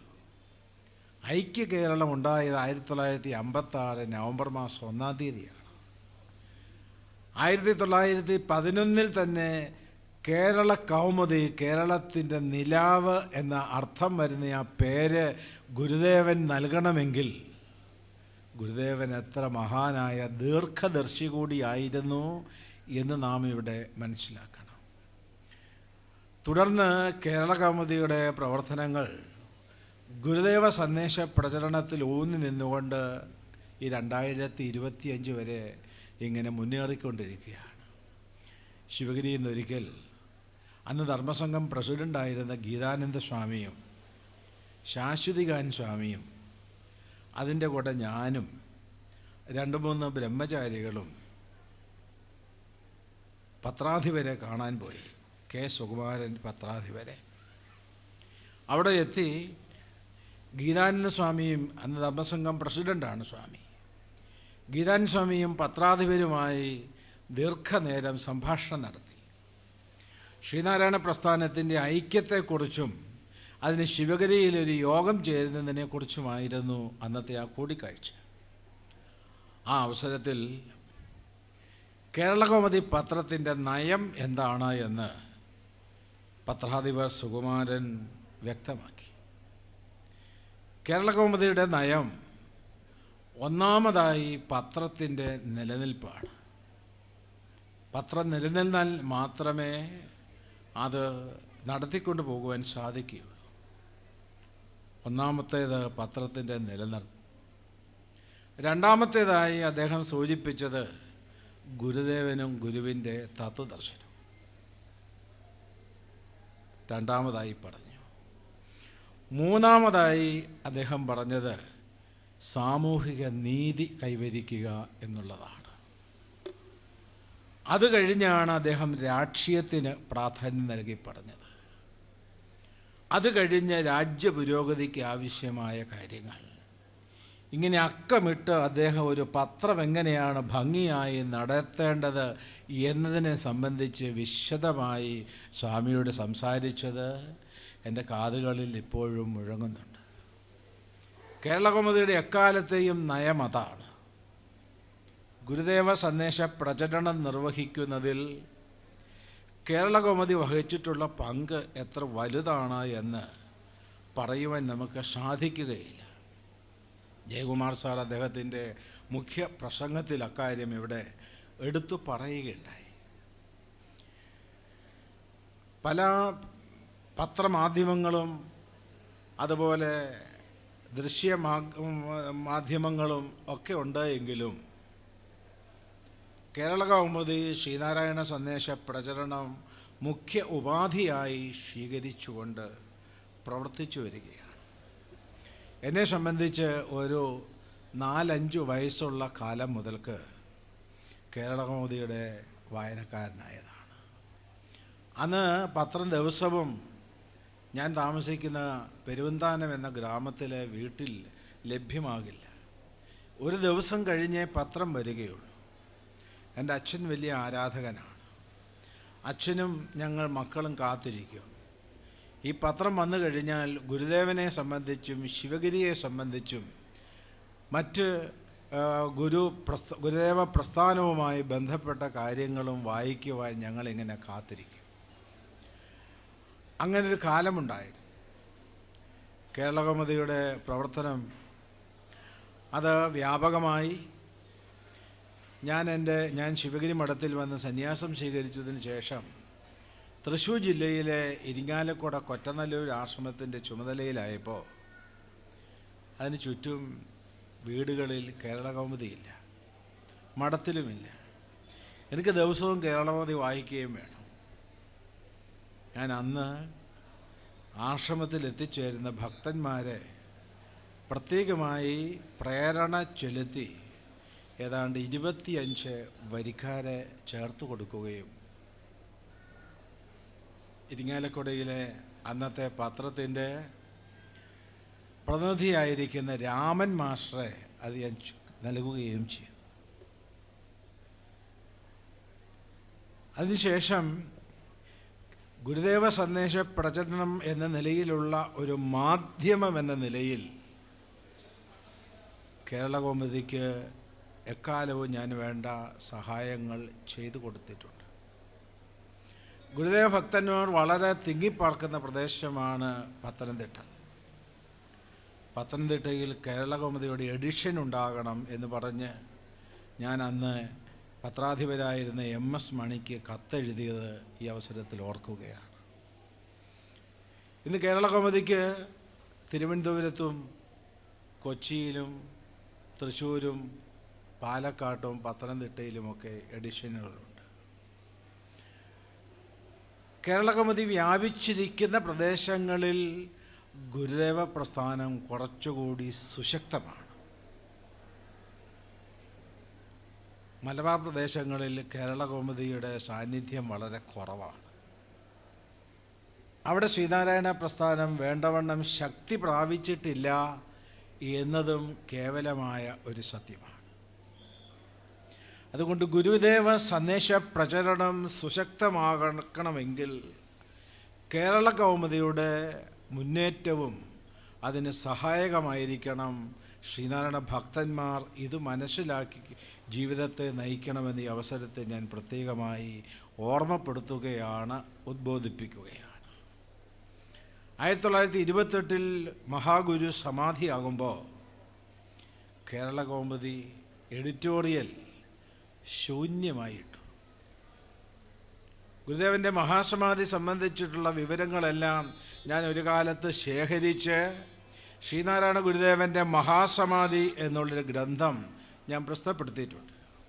ഗുരുദേവൻ്റെ മഹാസമാധി സംബന്ധിച്ചുള്ള സമസ്ത വിഷയങ്ങളും ഞാൻ അതിൻ്റെ അകത്ത് ഉൾക്കൊള്ളിച്ചിട്ടുണ്ട്. അതിൽ ഏതാണ്ട് 30ഓളം പത്രങ്ങൾ എഴുതിയ എഡിറ്റോറിയലുകൾ ഞാൻ ശേഖരിച്ച് ചേർത്തിട്ടുണ്ട്. കേരളകൗമുദിയുടെ എഡിറ്റോറിയൽ അന്വേഷിച്ചപ്പോൾ എഡിറ്റോറിയൽ ഇല്ല, കോളം ശൂന്യമായിട്ടിരിക്കുന്നു. ഗുരുദേവൻ്റെ മഹാസമാധി കഴിഞ്ഞ് 3-ാം നാൾ ദിവ്യശ്രീ ബോധാനന്ദ സ്വാമി അനന്തരഗാമിയും മഹാസമാധിയായി. അനന്തരഗാമിയായ ബോധാനന്ദ സ്വാമിയുടെ സമാധിയും കേരളകൗമുദി കോളം ശൂന്യമായിട്ടിരിക്കുകയാണ്. പിന്നീട് കേരളത്തിലുണ്ടായ പല പത്രങ്ങൾക്കും ഇതൊരു മാതൃകയായി മാറി. ശിവഗിരിയിൽ നടന്നിട്ടുള്ള സംരംഭങ്ങൾക്കെല്ലാം കേരളകൗമുദി എക്കാലവും കലവറയില്ലാത്ത പിന്തുണ നൽകിയിട്ടുണ്ട്. രാജേഷ് അദ്ദേഹത്തിൻ്റെ പ്രസംഗത്തിൽ സൂചിപ്പിക്കുകയുണ്ടായി, അടുത്ത കാലത്ത് ശിവഗിരിയിൽ ശ്രീനാരായണ സന്ദേശ പ്രചരണം ഭാരതത്തിന് വെളിയിലും സുശക്തമാക്കുന്നതിന് വേണ്ടി ധർമ്മസംഘം ചെയ്തു പോരുന്ന സേവനങ്ങൾ. ധർമ്മസംഘത്തിൻ്റെ ജനറൽ സെക്രട്ടറി ശുഭാംഗാൻ സ്വാമിയും ഖജാൻജിയായ ശാരദാൻ സ്വാമിയും ഞാനും ഞങ്ങൾ 3 പേരും ചേർന്നിരുന്ന് എങ്ങനെ ഗുരുദേവ സന്ദേശ പ്രചരണം ലോകമൊട്ടാകെ ശക്തമാക്കാൻ സാധിക്കും അതിനെക്കുറിച്ച് കൂലങ്കഷമായി പലപ്പോഴും ചർച്ച ചെയ്യുകയും അതനുസരിച്ച് കാര്യപരിപാടികൾ തയ്യാറാക്കി പ്രവർത്തിക്കുകയുമാണ് ചെയ്തു പോരുന്നത്. ഞാൻ പ്രസിഡൻ്റായതിന് ശേഷം രാജേഷ് കേരളകൗമുദിയുടെ ഭാഗമായി വന്ന് എന്നോടൊരു അഭിമുഖം നടത്തി. ആ അഭിമുഖത്തിൽ ഞാൻ അദ്ദേഹത്തിനോട് ആദ്യമായി പറഞ്ഞത്, ശ്രീനാരായണ ഗുരുദേവൻ്റെ സന്ദേശം വിദേശ രാജ്യങ്ങളിൽ എത്തിക്കുക എന്നതായിരിക്കും ഞങ്ങളുടെ മുഖ്യമായിട്ടുള്ള കാര്യം എന്ന് അദ്ദേഹം ഓർമ്മിപ്പിക്കുകയുണ്ടായി. പിന്നീട് രണ്ടാമത് വീണ്ടും വന്ന് അദ്ദേഹം എന്നോട് സംസാരിക്കുമ്പോൾ സ്വാമിയുടെ ആദ്യത്തെ ആ ഒരു ഉദ്ബോധനം ഏതാണ്ട് ഫലത്തിൽ വരുന്നു, അതിൽ വലിയ സന്തോഷമുണ്ട് എന്നും അദ്ദേഹം എന്നോട് പറയുകയുണ്ടായി. സഹോദരങ്ങളെ, വത്തിക്കാനിൽ നടന്ന ശ്രീ ഫ്രാൻസിസ് മാർപ്പാപ്പയുടെ ആശീർവാദത്തോടുകൂടി നടന്ന ലോകമത സമ്മേളനം ഒരു ചരിത്ര സംഭവമാണ്. അഭിവന്ദ്യനായ മാർപ്പാപ്പ ശ്രീനാരായണ ഗുരുവിൻ്റെ ഏകലോക ദർശനവും ഗുരുദേവ ദർശനം കൊണ്ട് എങ്ങനെ ലോക സമാധാനം സൃഷ്ടിക്കാൻ സാധിക്കുമെന്നതിനെക്കുറിച്ചൊക്കെ കൂലങ്കഷമായി ചിന്തിക്കുകയും മതമല്ല വലുത്, മനുഷ്യനാണ് വലുത് എന്ന ഗുരുവിൻ്റെ കാഴ്ചപ്പാട് ഉൾക്കൊണ്ടുകൊണ്ട് വത്തിക്കാനിൽ അദ്ദേഹത്തിൻ്റെ അരമനയിൽ വെച്ച് തന്നെ സർവമത സമ്മേളനം നടത്താൻ തീരുമാനിച്ചതും അനുവാദം നൽകിയതും അങ്ങനെ നടത്തിയതും ലോക ചരിത്രത്തിലെ ഒരു സംഭവമാണ്. ഒരു ചെറിയ കാര്യമല്ല. ആരാ മാർപ്പാപ്പ? ജീവിച്ചിരിക്കുന്ന യേശുക്രിസ്തുവാണ്. ചാലക്കുടിയിൽ നിന്നും കുറച്ച് ആളുകൾ അന്ന് വത്തിക്കാനിൽ വന്നു. മാർപ്പാപ്പയെ കണ്ടു. മാർപ്പാപ്പയുടെ കൈ പിടിച്ച് മുത്താൻ ഭാഗ്യമുണ്ടായി. ആ വ്യക്തികൾ തിരിച്ച് ചാലക്കുടിയിൽ വന്നു കഴിഞ്ഞപ്പോൾ മാർപ്പാപ്പയുടെ കരം മുത്തിയ താങ്കളുടെ കാര്യത്തെ ഞാനിന്ന് മുത്തിക്കോട്ടെ എന്ന് പറഞ്ഞ് കരം മുത്തുകയുണ്ടായി. അത്ര വലിയ വിശ്വാസമാണ് മാർപ്പാപ്പയെ സംബന്ധിച്ച് ക്രൈസ്തവ ജനതയ്ക്കുള്ളത്. ആ മാർപ്പാപ്പ വത്തിക്കാനിൽ വെച്ച് നവംബർ മാസം 30 2024 നവംബർ മാസം 30 അദ്ദേഹത്തിൻ്റെ അരമനയിൽ വെച്ച് 2 മണിക്കൂർ നീണ്ടു നിന്ന ഒരു സമ്മേളനം, അതിൽ അദ്ദേഹം പങ്കാളിയായി. സാധാരണ മാർപ്പാപ്പമാർ അവരുടെ അരമനയുടെ 2ാം നിലയിലെ ജനാലയിൽ നിന്ന് 10 മിനിറ്റ് നേരം കൈവീശുന്ന ഒരു പ്രവണതയാണ് പുലർത്തിപ്പോരുന്നത്. എങ്കിൽ മാർപ്പാപ്പ 2 മണിക്കൂർ നേരം ഞങ്ങളോടൊപ്പം ചെലവഴിച്ചു. മാത്രമല്ല, അദ്ദേഹം ഊന്നുവടിയിലാണ്, വളരെ ക്ഷീണിതനാണ്. ഊന്നുവടിയിലാണ് വേദിയിൽ വന്നത്. അവിടെ വന്നിരുന്ന് ഗുരുദേവനെ സംബന്ധിച്ച പ്രസംഗം അച്ചടിച്ച് വിതരണം ചെയ്തിരുന്നു. അത് അദ്ദേഹത്തിന് പറഞ്ഞ വാക്കുകൾ അന്തരീക്ഷത്തിൽ വ്യാപിക്കുകയല്ല ചെയ്തത്. മാർപ്പാപ്പ തൻ്റെ പ്രസംഗം ഇംഗ്ലീഷിൽ അച്ചടിച്ച് അവിടെ വിതരണം ചെയ്തു. ആ പ്രസംഗത്തിൽ ശ്രീനാരായണ ഗുരുവിൻ്റെ മനുഷ്യത്വ ദർശനത്തെക്കുറിച്ചും മതത്തിനതീതമായിട്ടുള്ള ഗുരുവിൻ്റെ തത്വദർശനത്തെക്കുറിച്ചും ആ തത്വദർശനം കൊണ്ട് എങ്ങനെ ലോക സമാധാനം സൃഷ്ടിക്കുവാൻ സാധിക്കും എന്നതിനെ സംബന്ധിച്ചും അദ്ദേഹം വെളിപ്പെടുത്തിയിട്ടുണ്ട്. ശ്രീനാരായണ ഗുരുദേവനെ അക്ഷരാർത്ഥത്തിൽ ലോക ഗുരുവായി അംഗീകരിക്കുന്ന ഒരു സ്ഥിതിവിശേഷം ആ പ്രസംഗത്തിലൂടെ ഉണ്ടായി. കേരളത്തിലെയും ഭാരതത്തിലെയും ലോകത്തിലെയും എത്രയോ മാധ്യമങ്ങൾ ഗുരുദേവൻ്റെ ചിത്രം, മാർപ്പാപ്പയുടെ ചിത്രം, ആ സമ്മേളനത്തിൻ്റെ ചിത്രം ആലേഖ്യം ചെയ്തുകൊണ്ട് വാർത്തകൾ ആ പത്രങ്ങളിലൊക്കെ വന്നു. ഗുരുവിനെ ലോകം അറിയുവാൻ എത്രയും സഹായകമായി. ഈ വത്തിക്കാൻ സമ്മേളനം സംബന്ധിച്ച് ഏറ്റവും കൂടുതൽ റിപ്പോർട്ടുകൾ കേരളത്തിലെ മാധ്യമങ്ങളെല്ലാം, കേരളകൗമുദിയും മാതൃഭൂമിയും മനോരമയും എല്ലാ പത്രങ്ങളും എല്ലാ ചാനലുകളും 100% ശിവഗിരി മഠവുമായി സഹകരിച്ച് പ്രവർത്തിക്കുകയുണ്ടായി. ആ മഹാസമ്മേളനത്തിൻ്റെ സന്ദേശം 2-3 ദിവസങ്ങളിലായി ജനഹൃദയങ്ങളിൽ എത്തിക്കുവാൻ നവംബർ 30, 31, ഡിസംബർ 1 തീയതികളിലായി ചരിത്ര സംഭവമാക്കി മാറ്റി. ആ കാര്യത്തിൽ കേരളകൗമുദി ശിവഗിരിയുമായി പ്രത്യേകമായി സഹകരിച്ചു. ആ സമ്മേളനം സംബന്ധിച്ച് ഞാനൊരു 3-4 ലേഖനങ്ങൾ എഴുതി കൊടുത്തതെല്ലാം പ്രസിദ്ധീകരിച്ചു. മഹാസമാധിയിൽ നിന്നും ഞങ്ങൾ തൊഴുത് പ്രാർത്ഥിച്ച് വത്തിക്കാനിലേക്ക് പോകുന്ന ആ ഒരു വിവരം പ്രസിദ്ധീകരിച്ചു. വത്തിക്കാനിൽ ചെന്നതിന് ശേഷം അവിടുത്തെ വൈദികന്മാർ ഞങ്ങളെ സ്വീകരിച്ചു കൊണ്ട് പോകുന്നത് തുടങ്ങി സർവ കാര്യങ്ങളെ സംബന്ധിച്ചും നിരവധി ചിത്രങ്ങളോടുകൂടി പത്രം നിറയെ വാർത്തകൾ സൃഷ്ടിച്ചുകൊണ്ട് ആ സംഭവം ജനഹൃദയങ്ങളിൽ എത്തിക്കുവാൻ കേരളകൗമുദി വലിയ സഹായമാണ് ചെയ്തത്. അതിനുശേഷം ഈ അടുത്ത കാലത്ത് നടന്ന ഒരു വലിയ സമ്മേളനം ആസ്ട്രേലിയൻ പാർലമെൻറ്റിൽ നടന്നതാണ്.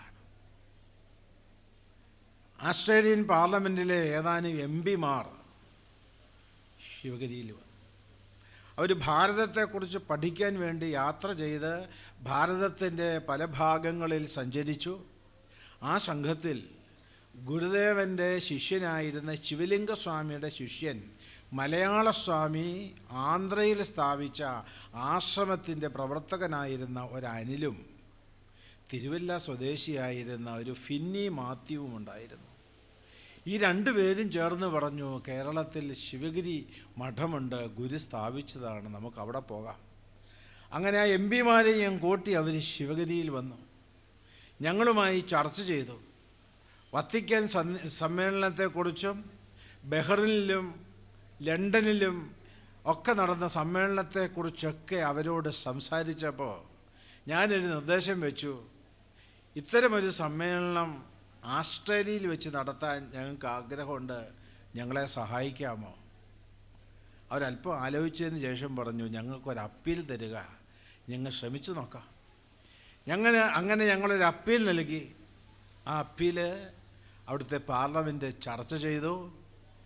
ഏതാണ്ട് 2 ആഴ്ച കഴിഞ്ഞപ്പോൾ ശിവഗിരിക്ക് അറിയിപ്പ് വന്നു, വത്തിക്കാൻ പാർലമെൻറ്റിൽ വെച്ച് ലോകമത പാർലമെൻറ്റ് നടത്താൻ തീരുമാനിച്ചുകൊണ്ട്. നിങ്ങൾ മനസ്സിലാക്കണം, ഇന്ത്യയിലെ പാർലമെൻറ്റിൽ അല്ല കേരള നിയമസഭയിൽ പോലും ഗുരുവിനെ കേന്ദ്രീകരിച്ചൊരു സമ്മേളനം നടന്നിട്ടില്ല. ഇപ്പോൾ വത്തിക്കാൻ പാർലമെൻറ്റ് അല്ല നമ്മുടെ ആസ്ട്രേലിയൻ പാർലമെൻറ്റ് തീരുമാനിച്ച് വിക്ടോറിയൻ പാർലമെൻറ്റിൽ വെച്ച് ആ സമ്മേളനം നടത്താൻ തീരുമാനിച്ച് അറിയിപ്പ് വന്നതിന് ശേഷം അത് സംബന്ധിച്ചുള്ള വാർത്തകളൊക്കെ പത്രങ്ങളിൽ ഞങ്ങൾ പ്രസിദ്ധം ചെയ്തു. കേരളകൗമുദി വലിയ പ്രാധാന്യത്തോടു കൂടി അതൊക്കെ പ്രസാധനം ചെയ്ത് സഹകരിക്കുകയുണ്ടായി.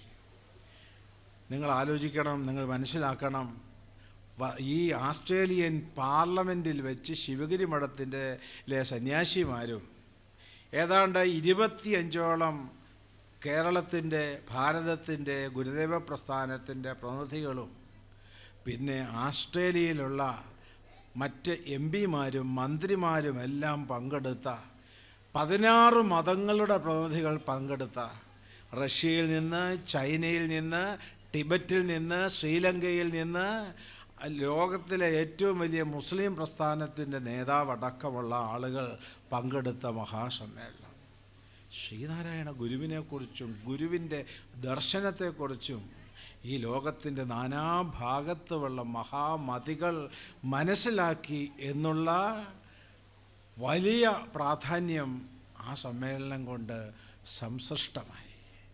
ആ സമ്മേളനത്തിൽ വെച്ച് ശ്രീനാരായണ ഗുരുവിൻ്റെ ചിത്രം ആലേഖനം ചെയ്ത സ്റ്റാമ്പ് പ്രകാശനം ചെയ്തു. ഇന്ത്യ ഗവൺമെൻറ് ഗുരുദേവൻ്റെ സ്മാരക സ്റ്റാമ്പ് 1967 പ്രസാധനം ചെയ്തുവെങ്കിൽ ഗുരുദേവൻ സന്ദർശിച്ച വിദേശ രാജ്യം എന്ന നിലയിൽ ശ്രീലങ്ക ഗുരുദേവൻ്റെ സ്മാരക സ്റ്റാമ്പ് പിന്നീട് പ്രസാധനം ചെയ്തുവെങ്കിൽ ഒരു ലോകരാജ്യം, ഭാരതം വിട്ടുള്ള ഒരു ലോകരാജ്യം ശ്രീനാരായണ ഗുരുവിൻ്റെ സ്മാരക സ്റ്റാമ്പ് പ്രകാശനം ചെയ്യുന്നത് എത്ര അർത്ഥവത്താണ്, എത്ര മഹത്തരമാണ് എന്ന് നിങ്ങൾ ചിന്തിക്കണം. അവിടുത്തെ മുഖ്യമന്ത്രിയാണ് ഞങ്ങൾക്ക് ആ സ്റ്റാമ്പ് നൽകിക്കൊണ്ട് പ്രകാശനം ചെയ്തത്. അതുമാത്രയുമല്ല, ശ്രീനാരായണ സമൂഹം വേണ്ടവണ്ണം അറിയാതെ പോയി, ശ്രദ്ധിക്കാതെ പോയി. കാരണം നമ്മൾ പലപ്പോഴും നിദ്രയിലാണല്ലോ. ഇപ്പോഴും ഏതാണ്ട് വലിയൊരു നിദ്രയിൽ തന്നെയാണ്. ഉണർന്നവരുടെ എണ്ണം കുറച്ച് കുറവാണ്. എന്താ ഞാൻ പറയാൻ കാരണം എന്ന് ചോദിച്ചാൽ, അന്ന് അവിടെ വെച്ച് നടന്ന സമ്മേളനത്തിൽ വെച്ച് ലോക സമാധാനത്തിന് ശ്രീനാരായണ ഗുരുവിൻ്റെ തത്വദർശനവും അത് പ്രചരിപ്പിക്കുന്ന ശിവഗിരി മഠവും ചെയ്തു പോരുന്ന സേവനത്തെ മുൻനിർത്തി ഗ്ലോബൽ ഹാർമണി അവാർഡ് ശിവഗിരി മഠത്തിന് ആ ആസ്ട്രേലിയൻ പാർലമെൻറ്റിൽ വെച്ച് നൽകുകയുണ്ടായി. നിങ്ങളൊന്ന് ചിന്തിക്കുക, അതൊരു ചെറിയ കാര്യമാണോ? അതിൻ്റെ മഹത്വം വേണ്ടവണ്ണം അറിയുവാൻ നിങ്ങൾക്ക് സാധിക്കാതെ പോയി. ഒരു ലോകരാജ്യം ശിവഗിരി മഠത്തിന് നൽകിയ അവാർഡ്, ലോക സമാധാനത്തിന് വേണ്ടി ചെയ്യുന്ന സേവനങ്ങളെ അംഗീകരിച്ചുകൊണ്ട് നൽകിയ അവാർഡ്. അതിന് ആ അവാർഡ് സംബന്ധിച്ച വാർത്തകളും എല്ലാം തന്നെ കേരള കൗമുദി യാതൊരു ന്യൂനതയും കൂടാതെ പ്രസിദ്ധീകരിച്ചിട്ടുണ്ട് എന്നുള്ളതും സന്തോഷകരമായ കാര്യമാണ്. ഞാൻ എൻ്റെ വാക്കുകൾ നീട്ടുന്നില്ല. കേരള കൗമുദിയിൽ ഒരു മാസം എഡിറ്റോറിയൽ പേജിൽ ഗുരുദേവനെക്കുറിച്ചൊരു 3-4 ലേഖനങ്ങളുണ്ടാകും. പലപ്പോഴും ഞാൻ എഴുതാറുണ്ട്. മഠത്തിലെ മറ്റ് സന്യാസിമാർ എഴുതാറുണ്ട്. കേരളത്തിലെ സാംസ്കാരിക നായകന്മാർ ജയകുമാർ സാറിനെ പോലെയുള്ളവരൊക്കെ എഴുതാറുണ്ട്. SNDP യോഗത്തിൻ്റെ ജനറൽ സെക്രട്ടറി വെള്ളാപ്പള്ളി നടേശൻ്റെ 2 ലേഖനങ്ങൾ മുടങ്ങാതെ കേരള കൗമുദിയിൽ ഒരു മാസം വരാറുണ്ട്. ഇങ്ങനെയൊക്കെയാണെങ്കിലും നിങ്ങളെല്ലാവരും ഈ കേരള കൗമുദിയിൽ പങ്കാളികളാണോ എന്ന് നിങ്ങൾ ഓരോരുത്തരും നെഞ്ചത്ത് കൈവച്ച് നിങ്ങളോട് ചോദിക്കുക. അത് നിങ്ങളുടെ കടമയാണ്, കർത്തവ്യമാണ്. ശ്രീനാരായണ ഗുരുദേവൻ്റെ ഏകലോക ദർശനത്തിൻ്റെ സാഫല്യത, അതിൻ്റെ സാക്ഷാത്കാരം മറ്റെന്തിനേക്കാളും ഉപരി ലോകത്തിന് ഇന്ന് ആവശ്യമാണ്. ജാതി കൊണ്ടും മതം കൊണ്ടും തീവ്രവാദ പ്രവർത്തനങ്ങൾ കൊണ്ടും കലുഷിതമായിരിക്കുന്ന ലോകത്തിൽ ശ്രീനാരായണ ഗുരുവിൻ്റെ തത്വദർശനം മതത്തിനുപരി മനുഷ്യനെ കണ്ടുകൊണ്ട് ദൈവമക്കളായ മുഴുവൻ ആളുകളും ഒരേ ഒരു അദ്വൈത സത്യത്തിൻ്റെ, ഈശ്വര സത്യത്തിൻ്റെ സ്ഫുരണങ്ങളാണ് എന്ന് മനസ്സിലാക്കിക്കൊണ്ട് ആ ദർശനത്തിൻ്റെ സാഫല്യതയ്ക്ക് വേണ്ടി പ്രവർത്തിക്കുവാനും നിങ്ങൾക്കെല്ലാവർക്കും സാധ്യതമാകട്ടെ എന്ന് പ്രാർത്ഥിച്ചുകൊണ്ട് എല്ലാവിധമായ മംഗളങ്ങളും അർപ്പിച്ചുകൊള്ളുന്നു. നമോവാകം. സച്ചിദാനന്ദ സ്വാമിക്ക് കേരള കൗമുദിയുടെ ഉപഹാരം സമ്മാനിക്കുന്നതിനായി Kerala Kaumudi associate editor VS Rajesh സാറിനെ ക്ഷണിക്കുന്നു.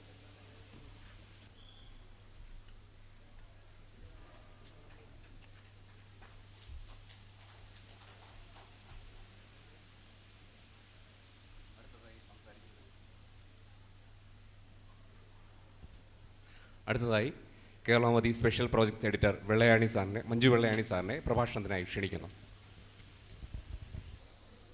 ശിവഗിരി മഠവും കേരള കൗമുദിയും ചേർന്ന് സംഘടിപ്പിക്കുന്ന പരിണാമ തീർത്ഥത്തിൻ്റെ ചടങ്ങാണ് നടന്നുകൊണ്ടിരിക്കുന്നത്. ഈ ചടങ്ങിൽ അധ്യക്ഷനായ സ്വാമി സച്ചിദാനന്ദ, ഈ ചടങ്ങ് ഉദ്ഘാടനം ചെയ്ത മന്ത്രി GR അനിൽ, സ്വാഗതം ആശംസിച്ച യൂണിറ്റ് ചീഫായ ശ്രീ വിക്രമൻ, അതുപോലെ തന്നെ ആമുഖ പ്രഭാഷണം നടത്തിയ എൻ്റെ സുഹൃത്തും കേരള കൗമുദിയുടെ അസോസിയേറ്റ് എഡിറ്ററുമായ ശ്രീ VS രാജേഷ്, ഈ ജയകുമാർ സാറും അതുപോലെ തന്നെ സ്വാമി സച്ചിദാനന്ദയും പറഞ്ഞതുപോലെ നാളെയാണ് ശരിക്കും ഔദ്യോഗികമായിട്ട് ശിവഗിരി തീർത്ഥാടനം ആരംഭിക്കുന്നതെങ്കിലും ഇന്ന് കേരള കൗമുദി ഇത് സംഘടിപ്പിച്ചതിന്, ശിവഗിരി മഠവുമായിട്ട് ചേർന്ന് സംഘടിപ്പിച്ചതിന് ഒരു പ്രത്യേക പ്രാധാന്യമുണ്ട്. ദേവാലയങ്ങളിലൊക്കെ വലിയ ഉത്സവങ്ങൾ നടക്കുമ്പോൾ, ഉത്സവ മഹാമഹങ്ങൾ നടക്കുമ്പോൾ അതിൻ്റെ തലേന്നോ ഒരു ചാറ്റൽ മഴ, അത് നമ്മുടെ നാട്ടുകാരൊക്കെ അത് പുണ്യ തീർത്ഥം എന്നാണ് പറയുന്നത്. ആകാശത്തിൻ്റേതായിട്ടുള്ള ഒരു ആശംസ, ആകാശത്തിൻ്റെ ഒരു അനുഗ്രഹം. അതുപോലെ കേരള കൗമുദി ഇന്ന് സംഘടിപ്പിക്കുന്ന ഈ ചടങ്ങ് നാളെ തുടങ്ങുന്ന ശിവഗിരി തീർത്ഥാടനത്തിൻ്റെ ഒരു പൂമഴയാണ്, അല്ലെങ്കിൽ ഒരു ആശംസയാണ്, അല്ലെങ്കിൽ ഒരു അനുഗ്രഹമാണ്. അത് സ്വാമി സച്ചിദാനന്ദ വളരെ വിശദമായിട്ട് പറയുകയുണ്ടായി. സ്വാഗതം ആശംസിച്ച യൂണിറ്റ് ചീഫ് ശ്രീ വിക്രമൻ കേരള കൗമുദിയും ശിവഗിരിയും തമ്മിലുള്ള ബന്ധവും ഗുരുവുമായിട്ടുള്ള ബന്ധവും ഒക്കെ പറയുകയുണ്ടായി. രാജേഷും ആമുഖ പ്രഭാഷണത്തിൽ അതിനെക്കുറിച്ച് പറയുകയുണ്ടായി. സ്വാമി സച്ചിദാനന്ദ വളരെ കുറച്ചാണ് സംസാരിച്ചത്, പക്ഷേ അത് വളരെ കാര്യമാത്ര പ്രസക്തമായിരുന്നു. മാത്രമല്ല അധ്യക്ഷ പ്രസംഗം ജയകുമാർ സാറിന് വേണ്ടി അദ്ദേഹം പിന്നീടാണ് അത് നടത്തിയത് തന്നെ. ഈ ചടങ്ങിൽ ജയകുമാർ സാർ എത്തിയതും വലിയൊരു ഇതാണ്. കാരണം അദ്ദേഹം വലിയൊരു സ്വാമി ശ്രീ രാജേഷ് പറഞ്ഞതുപോലെ ശബരിമലയിലെ ഒരു ശുദ്ധികലശത്തിൻ്റെ ഒരു മുഖ്യ കാർമ്മികനായിട്ട് നിൽക്കുന്നതിനിടയിൽ കേരള കൗമുദി സംഘടിപ്പിച്ച ശിവഗിരിയിൽ ഈ ഫംഗ്ഷൻ അദ്ദേഹം എത്തിയെന്നുള്ളതും വളരെ സന്തോഷകരമായ കാര്യമാണ്. നമ്മൾ ഭൂമിയിൽ നോക്കിക്കഴിഞ്ഞാൽ ഈ മലകളും തീർത്ഥങ്ങളും ഒക്കെ സമൃദ്ധമാണ്. മണ്ണാണ് യഥാർത്ഥത്തിൽ മലകൾ. എല്ലാ മനുഷ്യരും മണ്ണാണ്, മണ്ണിലേക്ക് തന്നെ മടങ്ങുകയും ചെയ്യുന്നു. എങ്കിലും മഹാന്മാർ മലകളെ പോലെ ഉയർന്നു നിൽക്കുന്നു. അവരുടെ മഹത്വം, അവരുടെ കർമ്മങ്ങളൊക്കെ നദികളായി ഒഴുകി തീർത്ഥങ്ങളായി മാറുന്നു. അങ്ങനെയുള്ള ഒരു മഹാമേരുവാണ് ശ്രീനാരായണ ഗുരു, ഭഗവാൻ ശ്രീനാരായണ ഗുരു. സ്വാമി പറഞ്ഞതുപോലെ ഭഗവാൻ എന്ന് തന്നെ ഉച്ചരിക്കേണ്ടതാണ്. അപ്പോൾ അതിൽ നിന്ന് ഹിമഗിരി നമ്മൾ നോക്കിക്കഴിഞ്ഞാൽ ഹിമഗിരിയിൽ നിന്ന് ഉത്ഭവിച്ച് ഗംഗാ മാതാവ്. അപ്പോൾ അത് ഹിമാലയത്തിൻ്റെ അനുഗ്രഹവും വാത്സല്യവുമാണ് ശരിക്കും കൈലാസത്തിൻ്റെ അനുഗ്രഹമാണ് മാനസ സരോവരമായി രൂപപ്പെടുന്നത്.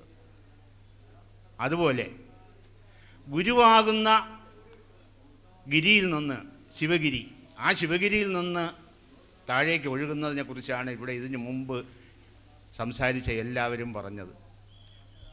മാനവികതയുടെ, സ്നേഹത്തിൻ്റെ, വാത്സല്യത്തിൻ്റെ, അനുകമ്പയുടെ, കാരുണ്യത്തിൻ്റെ നദികളിങ്ങനെ ഒഴുകി ഇറങ്ങുന്നു.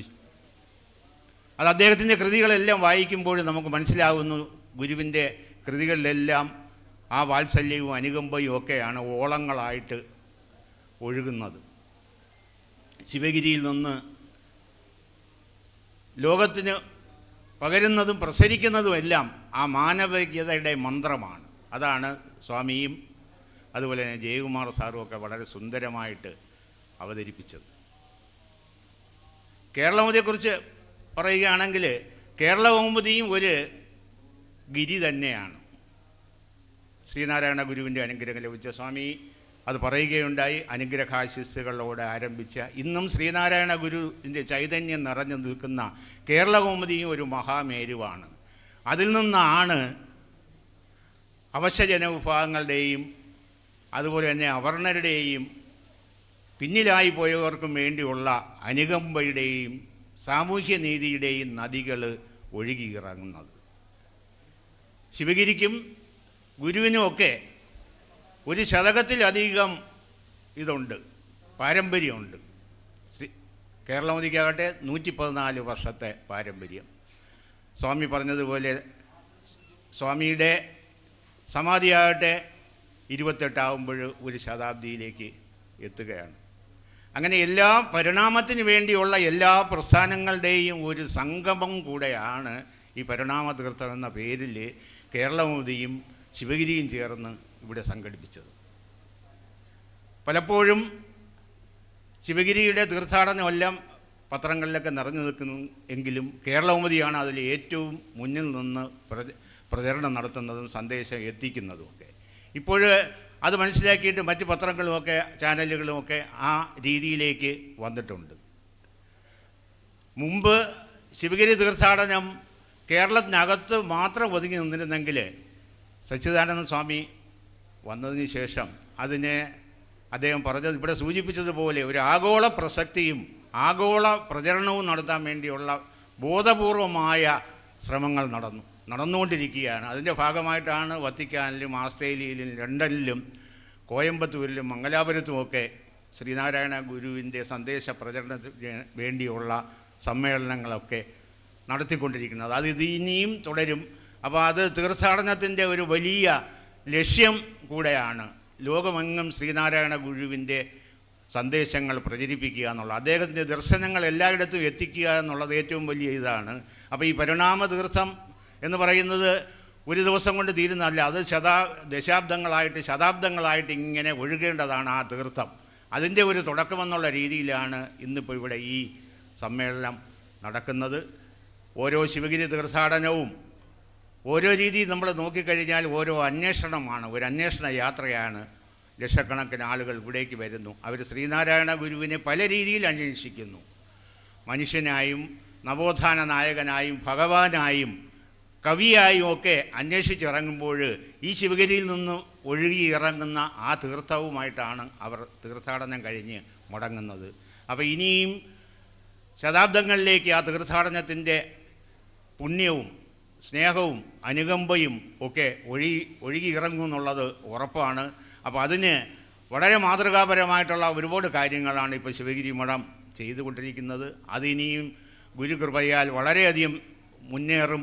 അതിന് എല്ലാവിധ നന്മകളും ആശംസിക്കുന്നു. അതോടൊപ്പം തന്നെ കേരളകൗമുദിയുടെ ആ എല്ലാവിധ സംരംഭങ്ങൾക്കും ശിവഗിരി മഠത്തിൻ്റെയും അതുപോലെ സ്വാമി സച്ചിദാനന്ദയുടെയും അനുഗ്രഹവും എപ്പോഴും സഹായവും സഹകരണവും ഒക്കെ ലഭിക്കുന്നുണ്ട് എന്നുള്ളത് പ്രത്യേകം എടുത്ത് പറയേണ്ടതാണ്.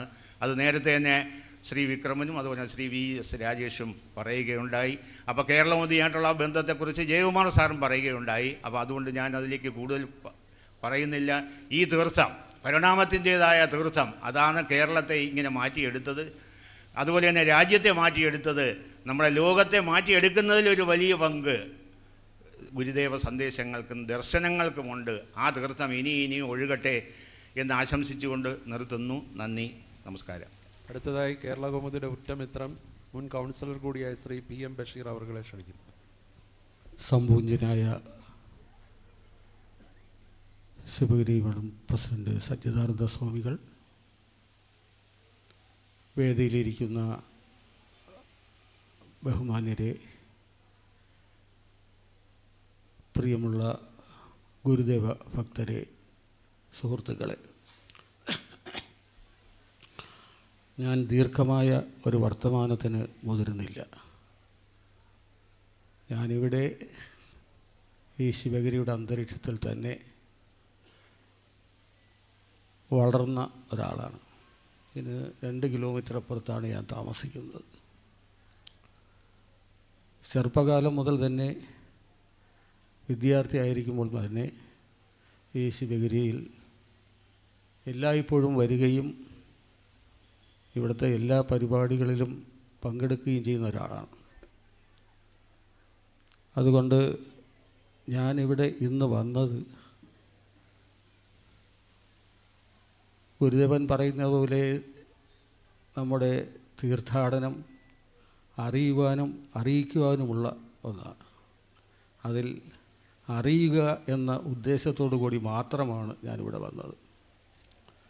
ഇവിടെ ഇന്ന് നടന്ന ഈ സമ്മേളനത്തിൽ ആദരണീയനായ നമ്മുടെ പ്രസിഡന്റ് സ്വാമികളുടെയും ജയകുമാർ സാറിൻ്റെയും പ്രസംഗം വളരെയധികം അറിയുവാനുള്ള താല്പര്യം നമ്മൾ ജനിപ്പിക്കുന്ന വസ്തുനിഷ്ഠമായ പ്രസംഗങ്ങളായിരുന്നു. ഇവിടെ ശിവഗിരി തീർത്ഥാടനം നാളെ ആരംഭിക്കുകയാണ്. ഞാൻ കുട്ടിയായിരുന്നപ്പോൾ അങ്ങനെയല്ല, 3 ദിവസം മാത്രമേ ഉള്ളൂ. ശിവഗിരി തീർത്ഥാടനത്തിന് വഴിവെച്ച